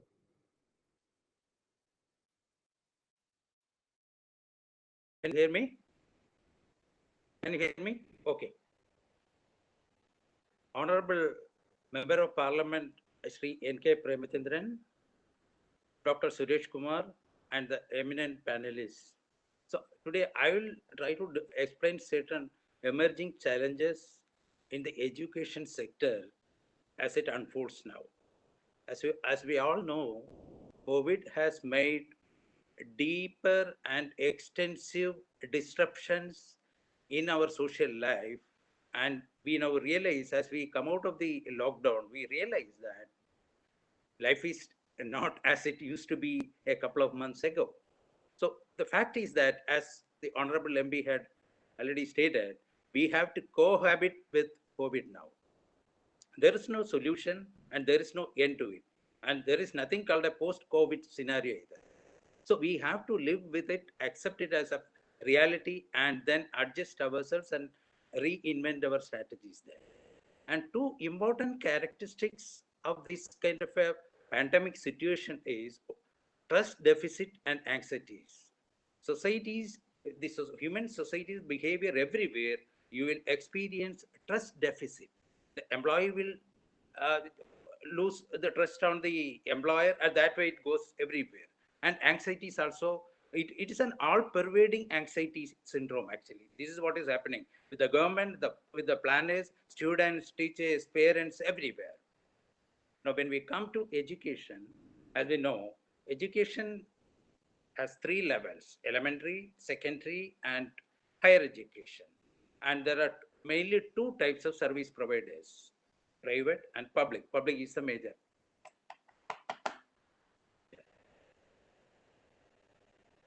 1.4 million schools and more than 260 million young learners, India has the largest school system in the world. And out of this, 25% schools are owned by, these are our approximations, 25% of schools are owned by private players. Likewise, with about 1,000 universities and 52,000 higher education institutions and around 37.5 million students, we rank third in higher education sector. And above us, US and then China. These are the other countries ahead of us. If you just visualize education in an input-output context, Manjit, you can run the slides. Sure, sir, right away. Yeah, please. We'll come to the second slide then. So if when we visualize this whole process in an input-output perspective, we know that human beings are the main inputs and they are the outputs. So the in between certain value additions happen, and that is education. And education happens to be the prime supplier of one of the most important resources for all the sectors. This is where we will place education. Now, in the wake of Right to Education Act and certain so many policy guidelines and yeah, it has come now, so that we will be faster. That's why. You can move to the third one now. Right. Good enough. So, in the wake of Right to Education Act and the several policy guidelines and instructions issued by state governments and Government of India, we have been focusing mainly on the input side. This is a thing which has been studied in depth actually, and this has caused some problems or some issues with the quality of output, or what we call as the outcome, educational outcomes and quality of educations and people coming out of these institutions. It has wider implications, of course, and we have been mostly concentrating in our endeavor to increase or comply with the Right to Education Act. We have been focusing mainly on enrollments, retention of children at school, and then encouraging them to stay in school. So they have to be retained there. For that, so many strategies like noon meal schemes and other things were introduced. That is the way. And then the infrastructures also were created, additional infrastructures were created, new amenities and facilities were created in schools. And these were some of the things which happened. We will move to the next slide. Now, when we move out of the lockdowns, we are slowly moving out of the lockdown, and when we think of restarting education, certain challenges we need to now take on. Some of the major challenges we'll discuss in the following slides. So now we have closed schools, but education cannot wait. Education has to continue. So there are so many other options for us, so many delivery channels like distance learning, e-learning strategies, so many things. Now, there are some hands-on experiences of jump-starting this kind of an education process in an unprepared society also, that I will discuss later. So in a situation where the schools or the educational institutions remain closed, and and we have to continue with education, then certainly technology will be the key driver there. And this will, and we'll be switching on to different modes like online, distance learning, or e-learning, or offline, whatever it is. So it will be a kind of a digital format will be moving on. There are several challenges to be addressed on this kind of a situation, and it has to be resolved in a time-bound manner. Like, we have to build on technology readiness and capability of the stakeholders. The main stakeholders, as you know, are the students, the teachers, and the parents. And are they ready enough to adapt to a new teaching learning method strategy? This is one thing. Second is the readiness of the content. Content is the curriculum. The readiness of the content, then pedagogical methods, the way these are delivered and the tools used for delivering these things, and the monitoring and evaluation systems for assessing children. Are they ready? This is another thing we have to take care of. Then all these things would need additional resources, additional funds to ready the schools, ready the curriculum, and to ready the course delivery systems in tune with the requirements of online teaching and learning processes. Now, all these things will also have a major impact on the minds of people. So we need to address the anxieties of the stakeholders, teachers, learners, and parents. They're all really stressed. Everybody knows it. And we need to create strategies to engage them continuously to ensure quality learning. So we'll move on to the next slide.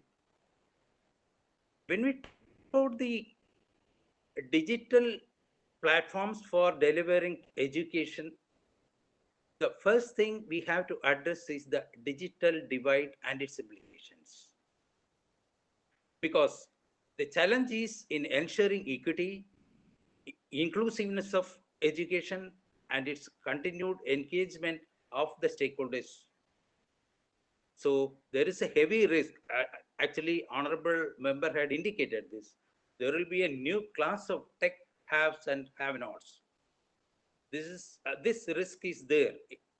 This is lurking there, and we have to address this issue in a war footing. Then remote and online learning will aggravate the nutrition needs and mental stress of people, students, because otherwise they were getting this noon meal and all in school. Now, when they start learning from home, we have to devise other strategies to ensure that they are receiving this support. And mental stress means there is no change of environment. Students are sitting at home in the same way, in the same place, in the same environment, and learning becomes a quite boring activity for them. Initial period, of course, there is some amount of excitement on their side, and I feel that probably for 1 or 2 months these children, because we are mainly focusing on the school education, these children will lose their enthusiasm or anxiety or excitement to learn these things from these kind of gadgets, and this will result in increased dropout rates, and there could be decline in demand for higher education as we move on. This is it.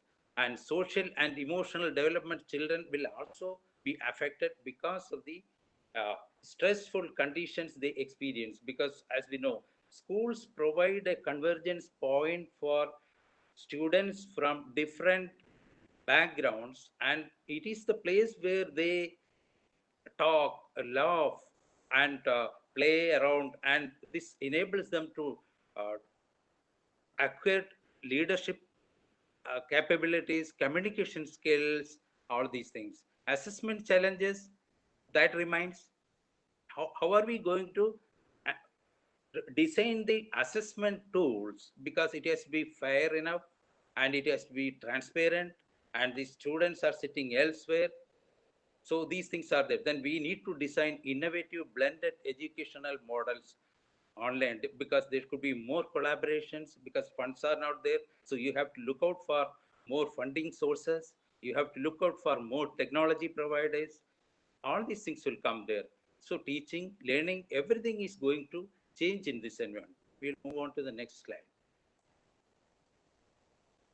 Normal and future education ecosystem will have then more virtual campuses and online academies for higher education. If we see, and higher education basically will become, this is my feeling, higher education will become more accessible because the boundary lines will fade away. Even from Harvard University, you can attend a child sitting in Aurangabad, a student sitting in Aurangabad can attend a Harvard University MBA program because technology provides that facility now. And education, higher education might become expensive and or more affordable, let me put, and more and more people can go for that. There could be a reduced demand initially because people might drop off from the schooling stage because they may find it difficult to cope with this changed learning environment. Then schools will remain as they form the base. Schools will have to be there, but there is need for decentralized and contextualized course delivery. What some state governments have done now, like Kerala, they started off immediately. They had an anxiety jerk there. They simply started off with telecasting these things, these courses or classes over TVs, and students were asked to watch TV and attend the classes. So, and the eventuality is that around 3 students have already committed suicide because their parents could not afford to have a TV at home. This is a situation now. So we have to see the readiness. We have to put in place certain things before we move on to these things. But it is imminent, indispensable. Classroom discussions and laughters cannot be easily done away with. So we may have to, at least to begin with, we can have this kind of online learning facilities and all those things. But at the same time, schools and other educational institutions have to be reopened. But that will be operating in a different format, because that will be in a staggered manner probably. The schools will have to increase their capacities because they have to comply with the social distancing norms and all. That would make school education more expensive also. Ajit, next slide. Another important challenge for us, at least when we are thinking of reimagining and restarting education, there is a felt need for integrating education with skills training. This is something we have been lacking very much. If you take the figures, like less than 3% of our workforce is formally trained, whereas it is 96 in South Korea, 80% in Japan, and for US also it is somewhere above 65%.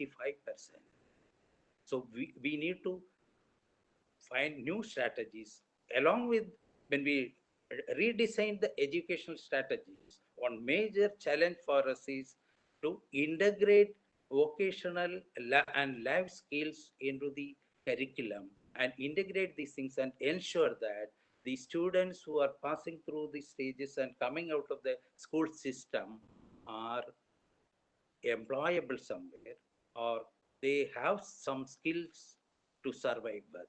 This is, and because in the existing market, as everybody knows, there is a big mismatch between education and the employability. So this gap we need to address. Then we need to build innovative collaborations with corporates, businesses to integrate the skill needs of the job market. Because that is, they form the corporates, the businesses, they are the from the demand side. They are the people who are going to employ these people, or they are the people who are going to engage these people. So certainly, we need to consult while we redesign our education system, while we redesign our curriculum. We have to consult these things with the corporates or the end users, and the curriculum has to be so flexible that it has to accommodate the business requirements there. Then we also have to ensure that local bodies and governments play a very proactive role in creating a perfect blend of partnerships in education, because otherwise education delivery will not be that effective. Local bodies can ensure the bridging of this technology divide in villages by providing sometimes like TVs for small groups of people, because you cannot afford to provide to all people. Because India is a country which is more than the less than 25% of our rural households have access to internet. So we are thinking of digitizing the education in a country where 75 only 75% of people don't have access to internet. And how many of our people have TV and all those things? Because we have never made access or ownership of TV a universal program. So we cannot just assume away certain ground level realities and then switch to a digital platform and start delivering things overnight. Next slide. Majid, next slide. So even done properly, remote learning or online learning is a poor substitute to classroom learning, as we already indicated. Schools provide certain other things from the formal education side, like experience. They provide a kind of experiential learning atmosphere there, and younger children, they have that cognitive skills. Unless and until it is a two-way process between a teacher and the student in a face-to-face process, these cognitive skills and all cannot be identified or developed. Then another thing, classrooms are, as I stated earlier, they are the convergence places for students, and these people, these students are coming from diverse backgrounds as diverse as Indian society, and they have divergent capabilities. Unless and until we reach out to each individual and treat each individual as specific or individual itself, we cannot develop these people and their capability. They have better scope for development of cognitive skills, team building, and leadership skills, network. All these things are generally the students obtain from the school and the classroom environment. So we cannot dispense with that thing, but the format for this, the organization of the school or the conduct of classes will be different from what it used to be earlier. Because the spatial norms are there, so we'll have less number of kids, and you will have staggered schedules for the same class.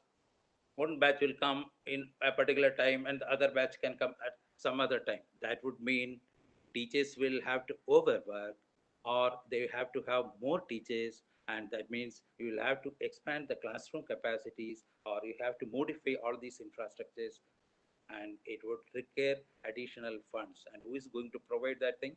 This is another big challenge.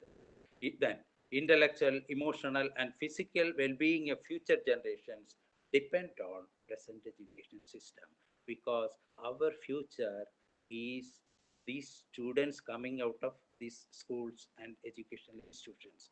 So what type of future we should have is decided by the present educational system. Are we planning them? Are we planning this system so scientifically and in consultation with all the stakeholders?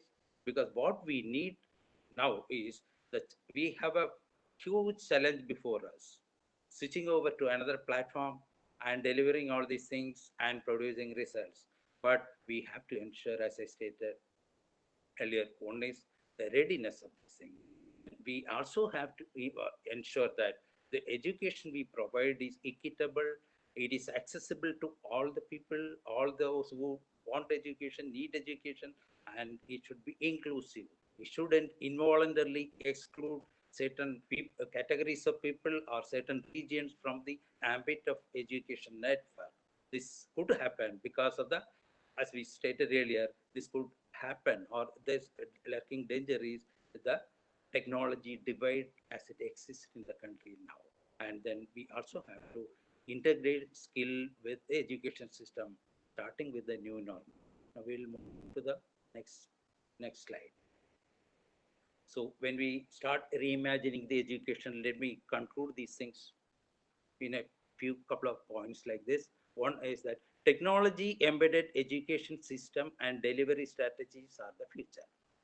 So ensure equity, inclusiveness of the new system. This is very much needed. Otherwise, the system will not be sustainable, and it will have other social implications as well.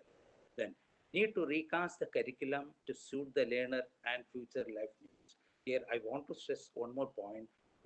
We rarely consult the learner, because the learner is never consulted when a curriculum is designed or when a delivery mode is designed, and they need to be consulted, and their expectations and their capabilities are to be mapped scientifically for an efficient and sustainable education system. Then we also have to look for blending school education with adequate life and vocational skills training to be indicated. Then we need to empower teachers to enable delivery of this curriculum in the new mode. They need to be adequately trained, and we also need to de-stress them. Then we have to ensure the readiness of schools, the teachers, learners, and parents to adapt to a technology-driven education format. Overnight, nothing will happen, but we have a long way to go, but we have some more time. Let us pull together the resources and approach the challenges cool-headed, and let us form an educational model or re-strategize our education in an informed and consultative manner. We need to engage education parents to this new format. So education, as it remains, education has to continue, but schools can remain closed for some more period. But prior to that, we need to resolve certain challenges like this, and sooner the better. We need.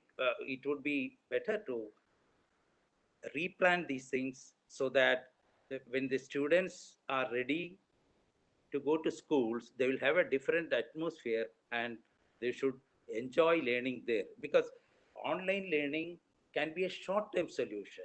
We'll have a an online plus classroom kind of a blended educational system in the future, because that is going to be the future. So let us wait for the sunshine to happen. Let us wait for the grass to grow green. Meanwhile, the cows are dying. Thank you. Thank you for this opportunity.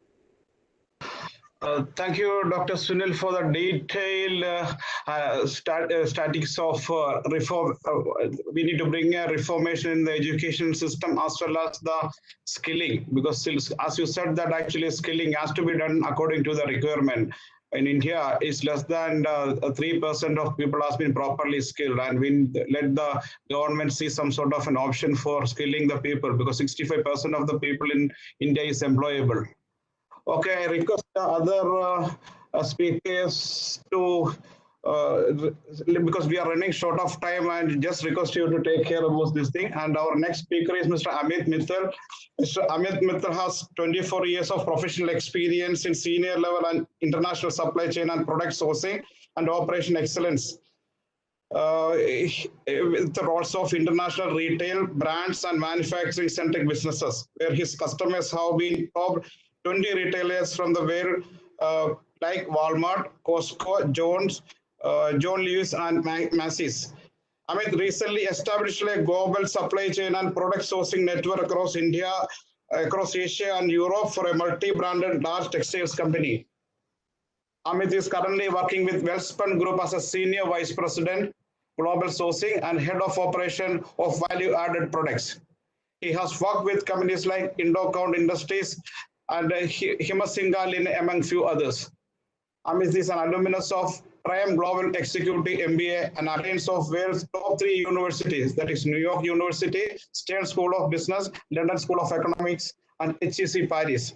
The program, which has been greatly strengthened his leadership, business strategy, corporate finance and valuation, product positioning, branding, and marketing skills. Let us welcome Mr. Amit Mittal.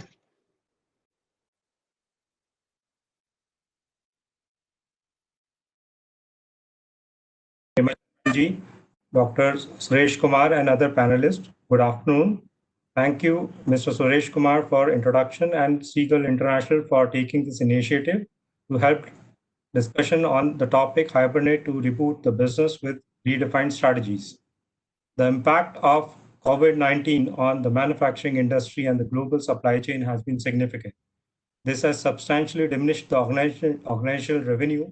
Most of the companies have reduced annual revenues target for the year 2020 by almost 25%. The capex plan have been deferred or delayed by a quarter or more. Both domestic as well as global organizations have been working round the clock to redefine supply chain planning, operational rescheduling, and inventory management techniques to overcome the current situation. The demand may not pick up until September 2020, and it may have a long-lasting impact on the businesses. Even though the markets around the world have started to open, but retailers are witnessing lower sales. Pile-up of inventory for last 3 months will support the current demand for next quarter or maybe more. Organizations have delayed hiring, reduced headcounts from 10 to 30%. Unemployment has increased phenomenally across the globe, leading to unrest. Work from home has become a new normal, and employers are now considering sizable headcount shifting to work from home permanently.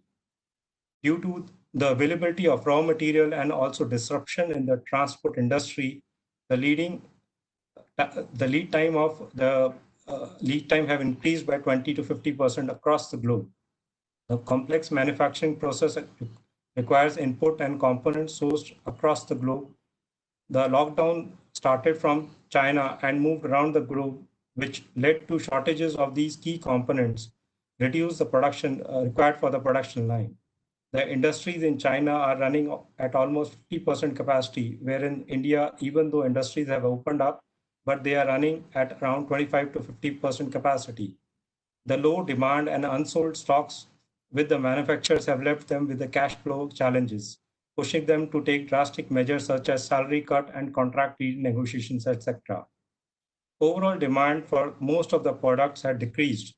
but the healthcare and social assistance industry is witnessing 50% jump in their revenue. The high demand for essential goods like groceries and medicine has created unusual stress on the supply chain. Even staffing the warehouse has been a challenge, and a lot of direct distribution business models have emerged from this. Over the last 2 decades, the global supply chain has been sourcing product from most efficient countries. This led to high dependence on the concentration of sourcing from these countries. Thereby, there have been shortages of key items globally. In the last 3 months, everyone has been talking about de-risking the sourcing model and focusing on local manufacturing. How much of this can be converted into an opportunity is yet to be seen, as operations efficiency and final product cost will be a deciding factor. In the recent past, the need for addressing the gap in the technology in manufacturing sector has been felt. The businesses have accelerated their digital transformation initiatives.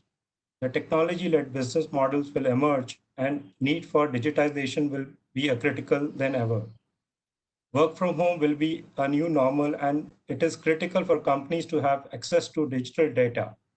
De-risking the supply chain by use of intelligent tools like artificial intelligence and machine learning will be adopted. Automation will play a major role in addressing the major issues faced by the manufacturing and supply chain companies across the globe. There is a need to automate transportation, logistics, and warehousing to reduce the dependence on labor.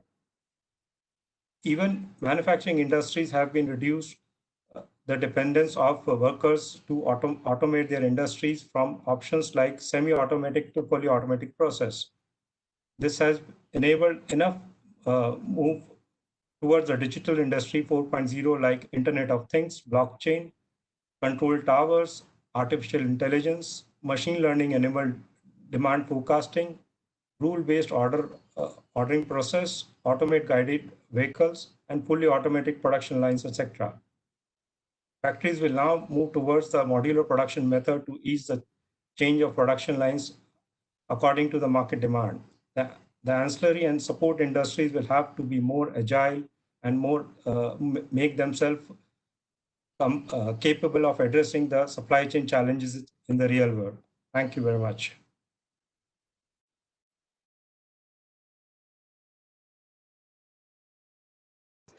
Thank you very much. The role of supply chain, because the world has realized that actually one country is handling the entire supply chain and the risk and all. And okay, so it was a wonderful articulation of the facts and figures. Thank you very much. And we will move to Mr. Sharath Upadhyay. So Sharath is a seasoned hotelier with 20 years of hotel management experience that he gained in China, Nepal, India, and Thailand. He attained his formal education in hotel management from prestigious IHM Mumbai and later completed general manager's program from Cornell University in New York. He also held MBA specializing in marketing. Most recently, he completed a PDP course on design thinking from Harvard University. So Sharath was awarded with the Leadership Award 2017 and Exceptional General Manager Award in 2018 at IHG Southwest Asia. Currently, he leads the hotel in Mumbai International Airport. In preceding years, he has worked with world-class brands like Carlson, IHG, where he has performed in various capacities in food and beverage, sales and marketing, and general management. Let us welcome Mr. Sharath Upadhyay. Thank you. Thank you, Honorable Member of Parliament and Dr. Suresh Kumar and Seagull. Thank you for this opportunity. I do understand we're getting pressed for time. It's been slightly longer than we had expected. Thank you for the introduction, Dr. Suresh. I work for a company called IHG, Intercontinental Hotels Group. We are about 18 billion US company based out of Denham in UK. We are present in over 100 countries throughout the world. In India, we've got about 40 hotels and about 75 hotels in the pipeline. Okay, we hold different brands like Holiday Inn, Intercontinental, Crown Plaza, Indigo. We hold 12 different brands catering to different market segments in different parts of the world. coming very quickly, just to give you a flavor of what's happening in the hotels, and I think all of you do visit hotels on and off.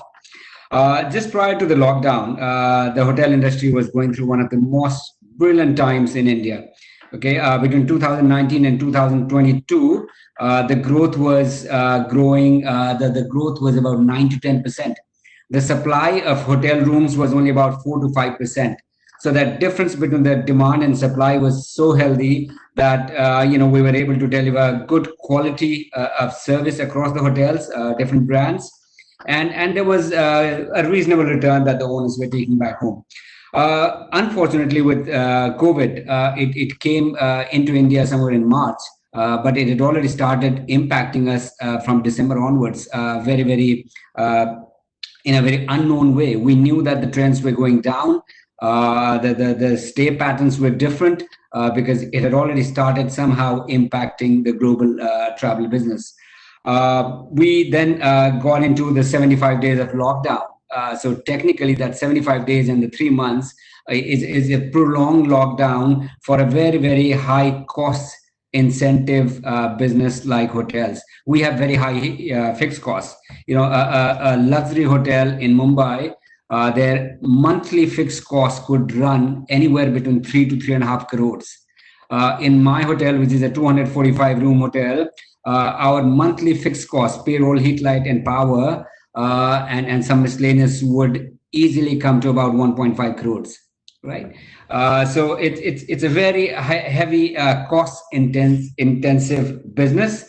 The challenge right now for the hotels is obviously the safety of our people and our guests, because I think the guests who come to our hotels place a lot of trust because we serve them food, we give them a place to sleep. It's a matter of great trust that you would have to have on that brand or that hotel to put that thing in your mouth or go and sleep in that room, especially now, right? So that right now, the biggest challenge that we have is how do we change our protocols? How do we change our internal systems to ensure that our employees and our guests are safe? The trade-offs are there, between health and service. Aesthetics versus hygiene. Hotel is slightly we're in a little bit of a show business as well. So there's a little bit of a trade-off between what is it that you're going to do. Does it look good or that's required? Now with added increase in the cleaning protocols that in the hotel, next time you go and stay in a hotel, you would probably find your room absolutely threadbare. There'll be no collaterals. Instead of 2 phones in your room, you'll probably have 1 phone. Your minibar probably would be empty. So get ready for all that, because that's the need of the hour until a vaccine or an antiviral comes to the market. But having said that, I think hotel is one business which is always in demand. As I talk to you, my hotel is 100% full for the next 8 days. Right? The segments are going to change rapidly. As of now, I really don't know what I don't know. The segments are going to change. The historical segments that we traditionally talked about is going to change now, and we're already talking about it. Okay, the source of business is going to be very, very different. Luckily for India, I think predominantly our business has been domestic. In my hotel, 60% of my business was domestic. Make My Trip, which is one of the largest online portal, 3 out of 4 bookings were domestic bookings. So that gives a little bit of a silver lining, I would say, to say that if we are able to pass through this, the strongest, the peak period, the fallback, the revival is going to be pretty quick. I think there's a lot of suppressed demand as well. People are tired of sitting at home for three months. People would like to go out, stay in a good, assuring branded hotel. They would like to go and dine in one restaurant where the social distancing and all that factor is catered to. I think there's a lot of suppressed demand that's really going to come. And as I speak to you again, I think in Mumbai and Maharashtra, we've already plateaued in terms of COVID cases. If you look at the numbers that are coming in every day, it's almost like a flat. So it all depends on how we as people take it to the next level. You know, how do we control ourselves with the social distancing, masks and all that? That is yet to be seen. What is happening in hotels future, just to give you a flavor, I think we are going to focus a lot on quality versus quantity. You will find things getting minimized, focusing a lot on quality and the safety. Any hotel that has a large space will have a very, very huge competitive edge. A hotel that is really cramped, I don't think will have too much to leverage. A hotel with huge lobby, larger rooms, huge restaurants are probably going to do better and faster. Talent and training would divide how, you know, what kind of perception the guest is going to form about you. It's really going to be very, very important that we hire the right muscles, okay, because the delivery of this very highly specialized service that is required now is going to be very important. Well-being and happiness are some of the words that you will see being used across the hotels, across the brands, just to reach that level of mind to our customers. The contactless service would be the front word that you will see. You know, whether it's from your pre-arrival to post-arrival, how effectively are we able to deliver service without physically touching our guest is going to be the key to our success. The AI has already set in, but it will only grow bigger and stronger. And I think even smaller hotels and domestic chains probably will get into a lot of investments into AI. The transactional service would be over. I think with growth, what had happened was the hotel business was becoming very, very transactional. You come and stay, I really don't know you. You pay the rate that I want and off you go. I think that's going to change now because we're now catering to each and every person very individually, to the extent that we're now going to keep a record of your last 14 days and your next 7 days of stay, right? So it's going to be very, very personal level of service. Loyalty of a guest, loyalty or a preference for a particular brand is going to be based on your convenience and a lot to do with your safety factor. How safe do I feel in a hotel? I think that's going to drive loyalty.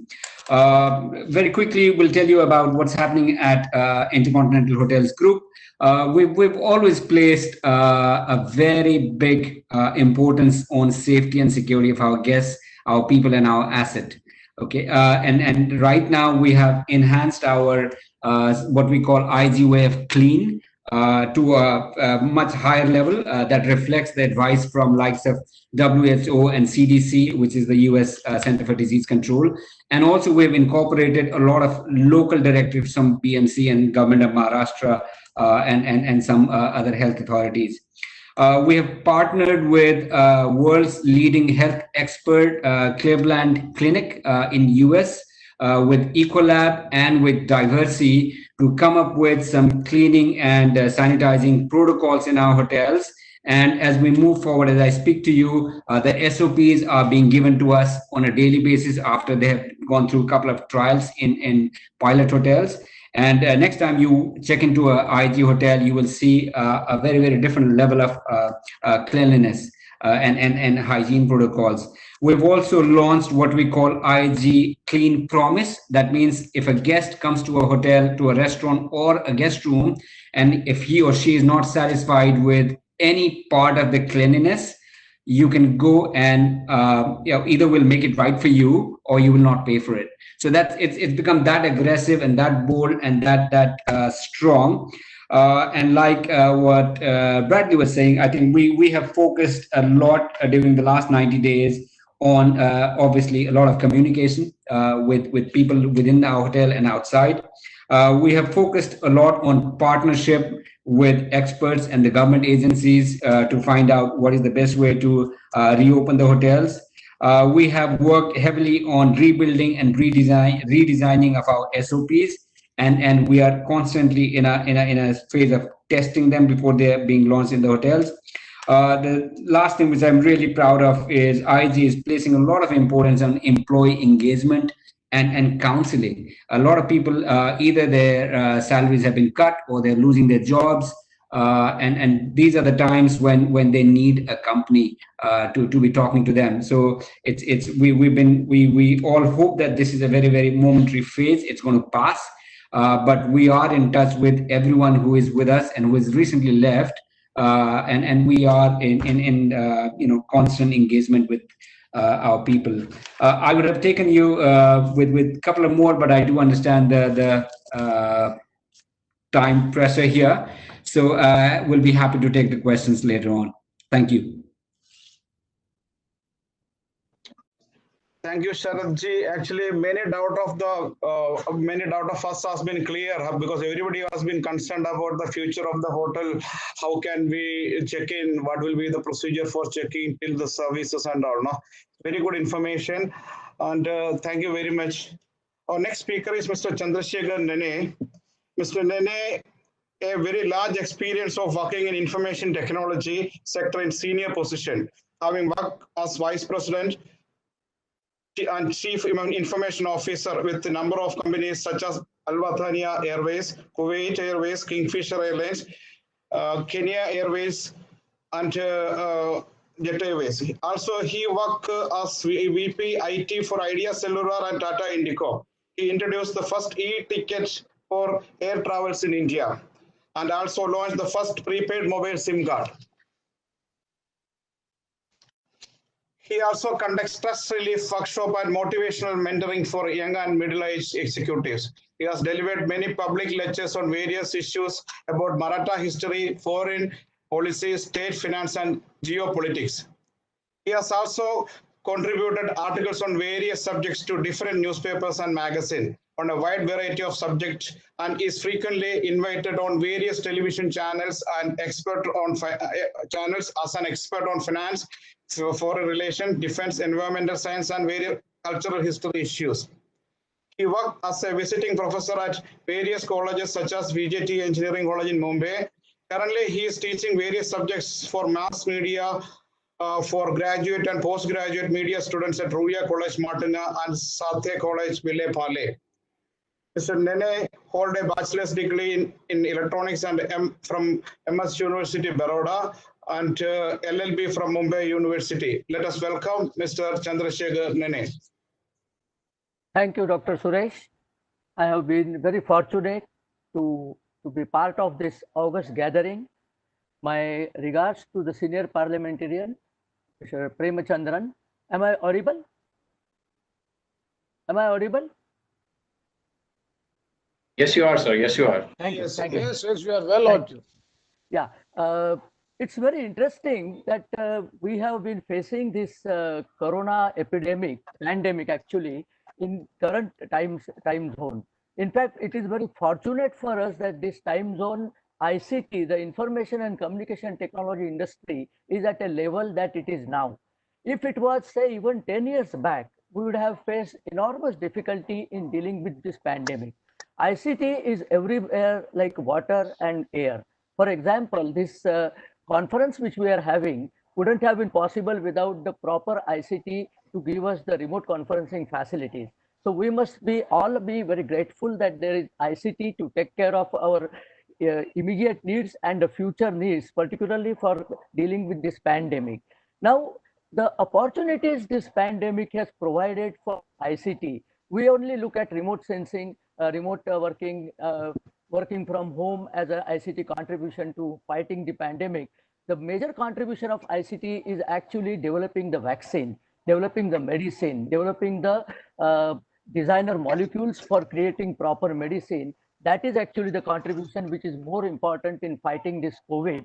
And India as a country is situated at the right juncture to it is poised for a great economic revival because of its strength in ICT. As we all know, we have the largest number of skilled people in ICT facilities, and they will be able to provide us all kind of solutions. Even, for example, the development of the vaccine, India is at the forefront because the Serum Institute in Pune is almost on the verge of doing the human trials of the vaccine. So all is possible because of the availability of ICT in our phenomena. ICT has already given us various tools for doing the data science, data analytics of the pandemic. The Arogya Setu app, which is available from the government of India and which is telling us whether we are in a safe zone or not, is also thanks to the various ICT phenomena. looking at this, it is very easy to see what is the future availability of this ICT is going to do for us as a country and for the world as a whole. One of the most important points going through is remote and distance. Social distancing is the norm, remote working is the norm, and more importantly, even in manufacturing sector, the robotics and the machine learning which goes along with the robotics is going to be the key differentiator for a good country, for a good factory, for a safe factory than from a non-safe factory. And definitely ICT in India particularly is providing something great Hello. here. So yeah, hello. Yeah, ICT is providing something great here because India is also on the forefront of creating some good IoT and robotics solutions. These solutions are required by all the factories in the world, specifically in India, because once we have the solutions in place, all the talk about getting the industry moving from China to India will be reality. It won't be a reality if we don't have the robotics available. The problem with robotics in India particularly is what do we do with the vast manpower which we have? So we'll have to reskill the manpower so that the manpower is available to do something else, and they are not we are not creating unemployment because of that. But however that may be, I think we are poised for a big revival. And there is an example in the history for India. In 94, Surat plague. Surat was one of the many filthy cities in India. Right after that plague, because the people gathered together, they realized that the dirtiness of the city is the cause of the plague. Surat became the cleanest city of India. And this is the way India is able to do a resilience, particularly when faced with calamities. India has also been more united in face of calamities, which is happening even as we talk now, because every state and center are now working together to face this great calamity. Given this resourcefulness of the Indians, which as one of the earlier collaborators mentioned as the jugaad.com of Indians, we are able to bring the deaths of Indian COVID patients as the least in the world. Compared to our population, India has a very good record of managing COVID. And we must realize that although the numbers are looking huge and it's a sad thing to lose any person, we are still managing it much better than many other countries, thanks to the resilience and jugaad and the efforts put in by the government and the people together. And this is very important, and also a silent contribution from the ICT field, which is giving into India. Now, what more is to be done in ICT here, and where we are going to make a difference is the different payment methodologies which are being employed. The banker put something very interestingly that State Bank and other banks are really doing a tremendous job, but partly that job is being done because the number of people visiting banks has reduced because of the remote working of the financial transactions. But now there is a big challenge, and for which we have to poise ourselves. Bitcoin is round the corner, because for the remote payment facility, Bitcoin is going to be very useful. At the same time, there is going to be big frauds using Bitcoins. Already bigger frauds are being unraveled, which means data security is a field in which Indian ICT can actually contribute a lot. Why I am giving these examples is because the people in India, the particularly people involved in ICT field, have to gear themselves, have to poise themselves to develop solutions for these forthcoming problems. Any company which gives these solutions is going to rule the world, in my opinion. Cloud technology, cloud networking, also we have a great challenge there, and we have some excellent technology people here which can actually do the cloud technology. And doing the designer molecule, as I was mentioning, this is only possible because of the ICT programs. Some deeper programs are available for doing that, and that can actually create medicines which are going to be used for this particular epidemic, and the epidemics which probably will follow later. So I believe the future is going to be bright for our country, particularly with the skill set we have, and if the norms which are given by Dr. Raghavan for educational revamp and create more skill set than more graduates, mere graduates, I think we are going to reach there. I myself am a professor. I can see that we need skill sets more than the graduates. And that's one direction in which, again, the ICT technology is helping us to create skill-based training, which can be done at your home, and then you can do for practicals in your school or college. I believe the future is bright. We are going to look at the brighter sun. It may not be available the next week or next month, maybe 3 or 4 months or maybe a year hence, but people will go back to interviews once they get the vaccine. / the medicine for this COVID-19 problem. So I am looking at a bright future, and with the kind of inputs I received in this, I think everybody shares the optimism, particularly in the wake of the situation which is unfolding. Thank you very much for giving me the opportunity, Dr. Suresh. Thank you very much, Mr. Nene, for the wonderful way of exhibiting the facts. Actually, digitalization is going to play a major role in every aspects, actually. And you are an expert. And whenever we need, definitely we will discuss all this with you. Thank you very much. And our next speaker is Mr. Ajit Kumar. But due to some unavoidable official assignment, he may not be able to join. And he has sent audio and which played. Mr. Ajit Kumar is lead evolvement an India-focused and differentiated PE fund sponsored by New York Life Insurance. And he is responsible for core operations for fund from deal organization to exit, as well as investor relations and regulatory compliances. During his investment career spread over 25 years, he has been involved in private equity investment in more than 175 funds. Direct and co-investment across various themes and strategies, sectors and geographies. He represents EIF on advisory boards, investment committee and board of various investment. He holds MBA from London Business School. Mr. Manchit, you can play the audio.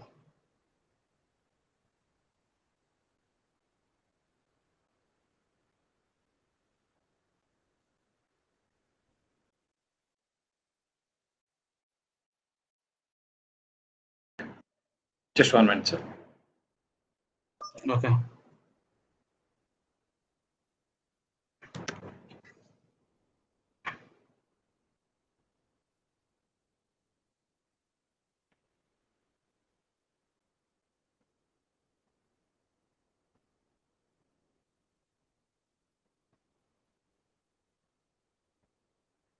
So that video is not playing due to some technical difficulties. We can move ahead. I will just take some time. We can go ahead with the Q&A session. We will immediately close within 5 or 10 minutes maximum. Then if possible, we'll, Sure. Okay, over to Mr. Manchit. Thank you so much, sir. Thank you. All right, the first question is over here that I've got in my chat box. It is for the Honorable Parliamentarian, Mr. Premchandran.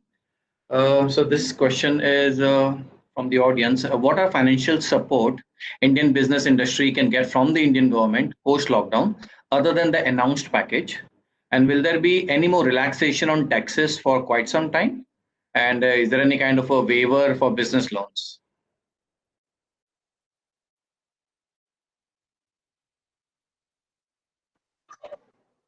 Yeah, because this mainly depends on the policy of the government of India. So far, the announcements which the government of India has made is giving so many benefits and concessions to the corporate, especially the business community. I hope that during the month of July, August, there will be having a parliament session. Even though the pandemic situation is there will be having a parliament session so as to have a relook into the budgetary proposals which have already been passed by the parliament. Definitely, so many relaxations may come in favor of the business community, especially in taxations. Even in the package, you know that the first package, the corporate tax has been reduced and 1,48,000 crores of benefits has already been passed on to the corporate companies, and definitely more benefits, concessions, and interest will be passing on to the business community. And also, very, very good discussion took place in this conference regarding the ease of doing business also. So many legislations have been passed. I think that the best thing the government of India, especially the government of India government during the first and the second government was done. They're focusing on highly on the ease of doing business. The parliament was very much busy having scheduled in legislations mainly on ease of doing business. And definitely, I think that the business community in India will be protected by helping them more in both in taxation as well as by means of legislative interventions in various aspects. Thank you, sir. Thank you so much for your inputs. And let me just quickly run on to the next question. The next question is from Mr. Sumit Singh. This will be for Mr. Amit Mittal. Let me just check at the question.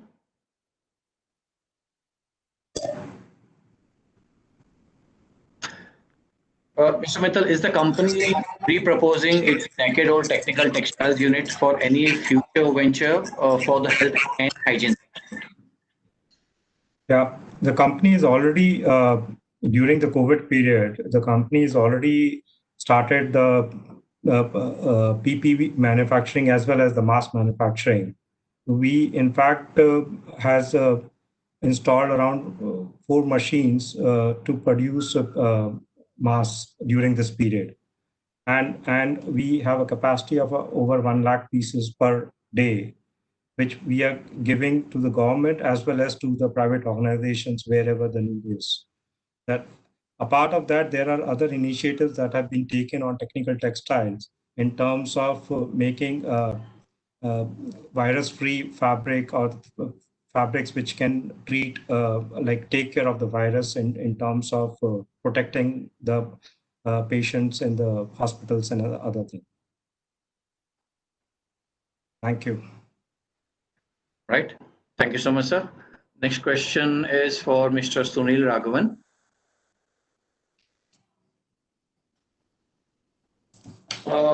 So there's a question is that the Department of Science and Technology has set up a rapid response center as at SINE, that is the Society of Innovation and Entrepreneurship. Can you tell us a little about that, please? No, I'm sorry, I don't have much information on that. Okay, not a problem. So that video is ready for Mr. Kumar. Okay. Yeah, you can play now. Hi everyone. The current pandemic has brought up unexpected challenges to business models.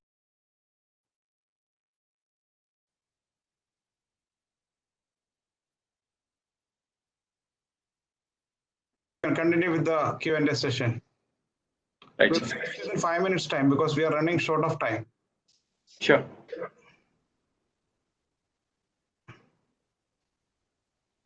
Sorry, late. This actually question is, but the gentleman has not said whom it will refer to. So I have a question for Mr. Srinivas Jain. Just 1 second. Yeah, Manjit. Sir, regarding a mutual fund, there is due to high volatility, investors are worried about and want to make quick decisions on their investments. Should they continue investing in a monthly SIP or not? This is from it's a no-brainer. People should continue their monthly SIP because SIPs are actually meant to manage volatility. So when there's volatility, it's good to have SIPs. So don't think twice. Continue with your SIPs. Okay. Do they still have to believe that, like, they have to pause a bit and then continue, or just? That's the whole point, right? If you pause, you're timing the market. SIPs are for people who don't want to time the market. When things are good, you earn more, you will get more units. When you get more units, you get better return in the long run when markets go up. So I don't think. I mean, it's like telling people when to invest at the peak of the market when everything is good, or when it's bottom. So don't time.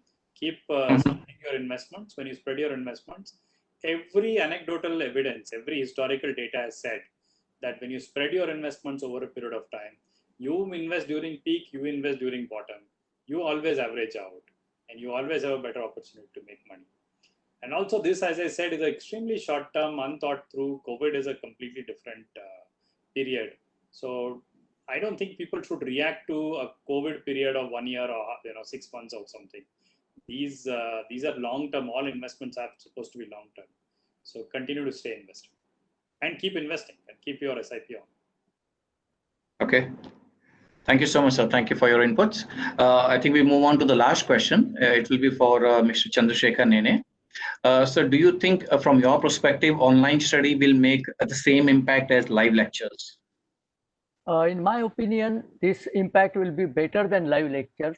The only is that you don't have other participants next to you and you can't ask the questions as and when you please. But the advantage to the student is they can rerun the lecture own rate because they don't have to, it is always stored there and then they can absorb the lecture even in a better way. Plus the lecturer at the same time, I have done online lecturing, at the same time can show presentation, can show internet, so it's multimedia experience on an online lecture. I'm quite sure that when people get used to the online lecturing, they will find that it's much better than the real lectures which they used to have.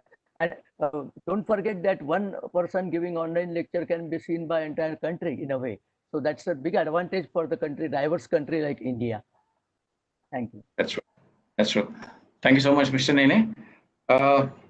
So we end the question and answer session here. Dr. Suresh Kumar, you can please proceed.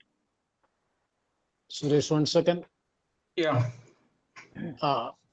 See, I want to just mention one thing which I forgot to mention, because this pandemic experiences, COVID-19 pandemic experience gives us a lesson, especially from the global experience, even from the European countries, United States of America, UK. If you see the system, the health system prevailing there and system prevailing in our country, my concrete suggestion which I would like to make is, we have to give focus on strengthening the public health system at the grassroots level. From our own experience from the state of Kerala, we were very well aware that it is the public health system which is prevailing in our state is able to contain this pandemic situation to an extent, at least to minimize the death rate and also to give proper attention to the people. So this is coronavirus, novel coronavirus. Sometimes it may be another virus. This may continue because of the climate change and the global warming. Definitely these things will repeat. So in order to address these health conditions or situation, definitely the government of India and the respective state governments have to give much importance and significance to strengthen the public health system in a decentralized manner at the grassroots level. That is also another suggestion which I would like to make in order to make the strategies when we define the strategies after the COVID-19. Thank you. Thank you, sir. That was an important subject which we have been taken care, because health is an important that. Health is wealth. Okay, we are coming to the concluding session. I'm sorry that we are a little late. And I'm sure that the discussions we have here brought on board of a lot of evolving business ecosystems and the challenges and need for the innovative technology and blended process of strategies. And many people have been talk about different strategies to rebuild the system, the country. And as I will always say that actually the strength of our country is our 135.6 crores people. Out of that, 65% of the people is below 35 years of age, and 50% is below 25 years of age. And the strength is that actually we are the skilling, we have the people can be become the skilling capital of the world if we do a proper skilling, and we can overcome this crisis actually. And this is this current crisis is a temporary thing, and we need to live up with the pandemic. And a lot of reforms have been happened, and a lot of changes has been happening in the lifestyle, educational system, working from home atmosphere, digitally, everything has been changed, and the revolution in the education system, everything is going to happen. And as Mr. Bradley said, that actually it's an opportunity rather than a crisis. And we need to think about making India as a superpower, because if you see that after the World War II, countries like Japan and West Germany, and everyone has been written off them, but within 15 years they become the superpower. And let's hope for this short-term abbreviation, and we will survive this pandemic and grow more vigorously and vigilantly in the coming years. Once again, thank you for all the panelists and the participants for this webinar. And we thank you all for your valuable suggestion and feedback. And we are very sorry that actually we could not able to take all the questions.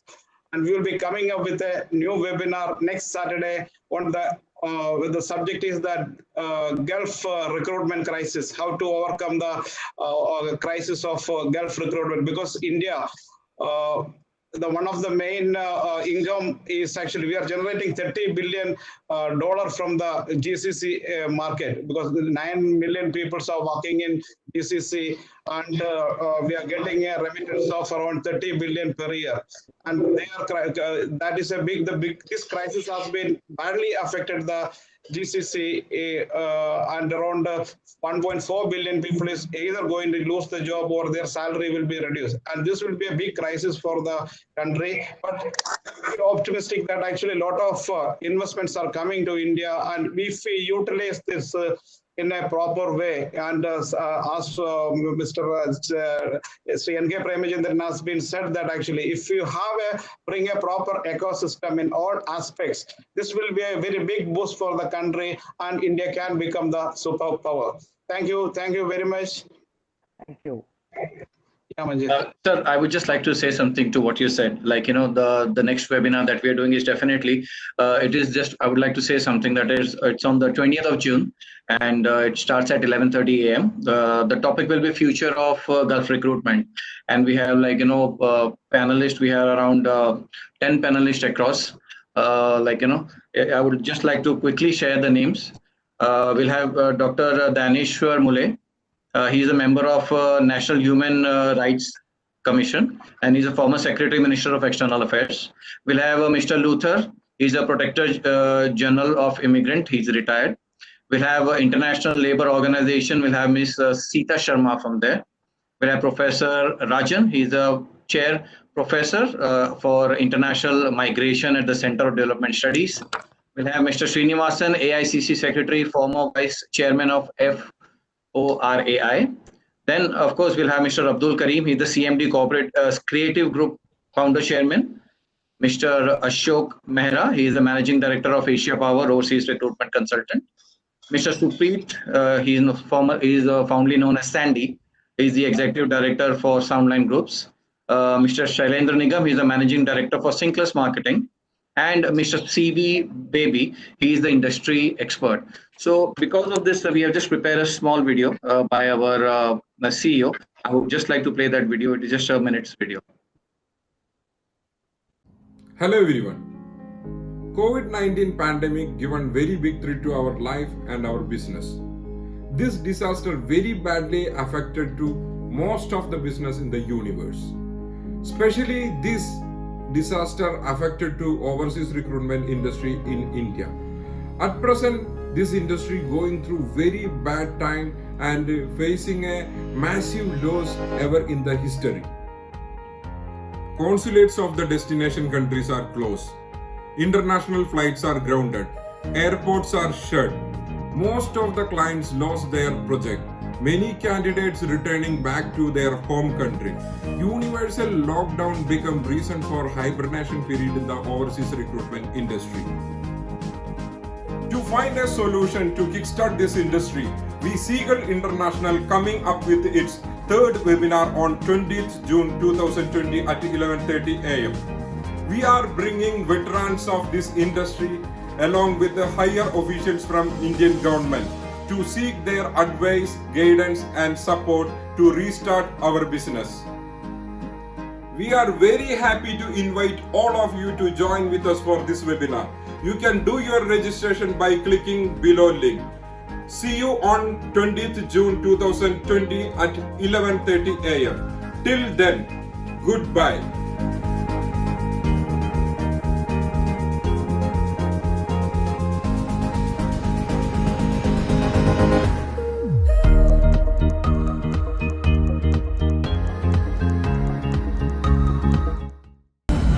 Seagull International Human Resource Consultants.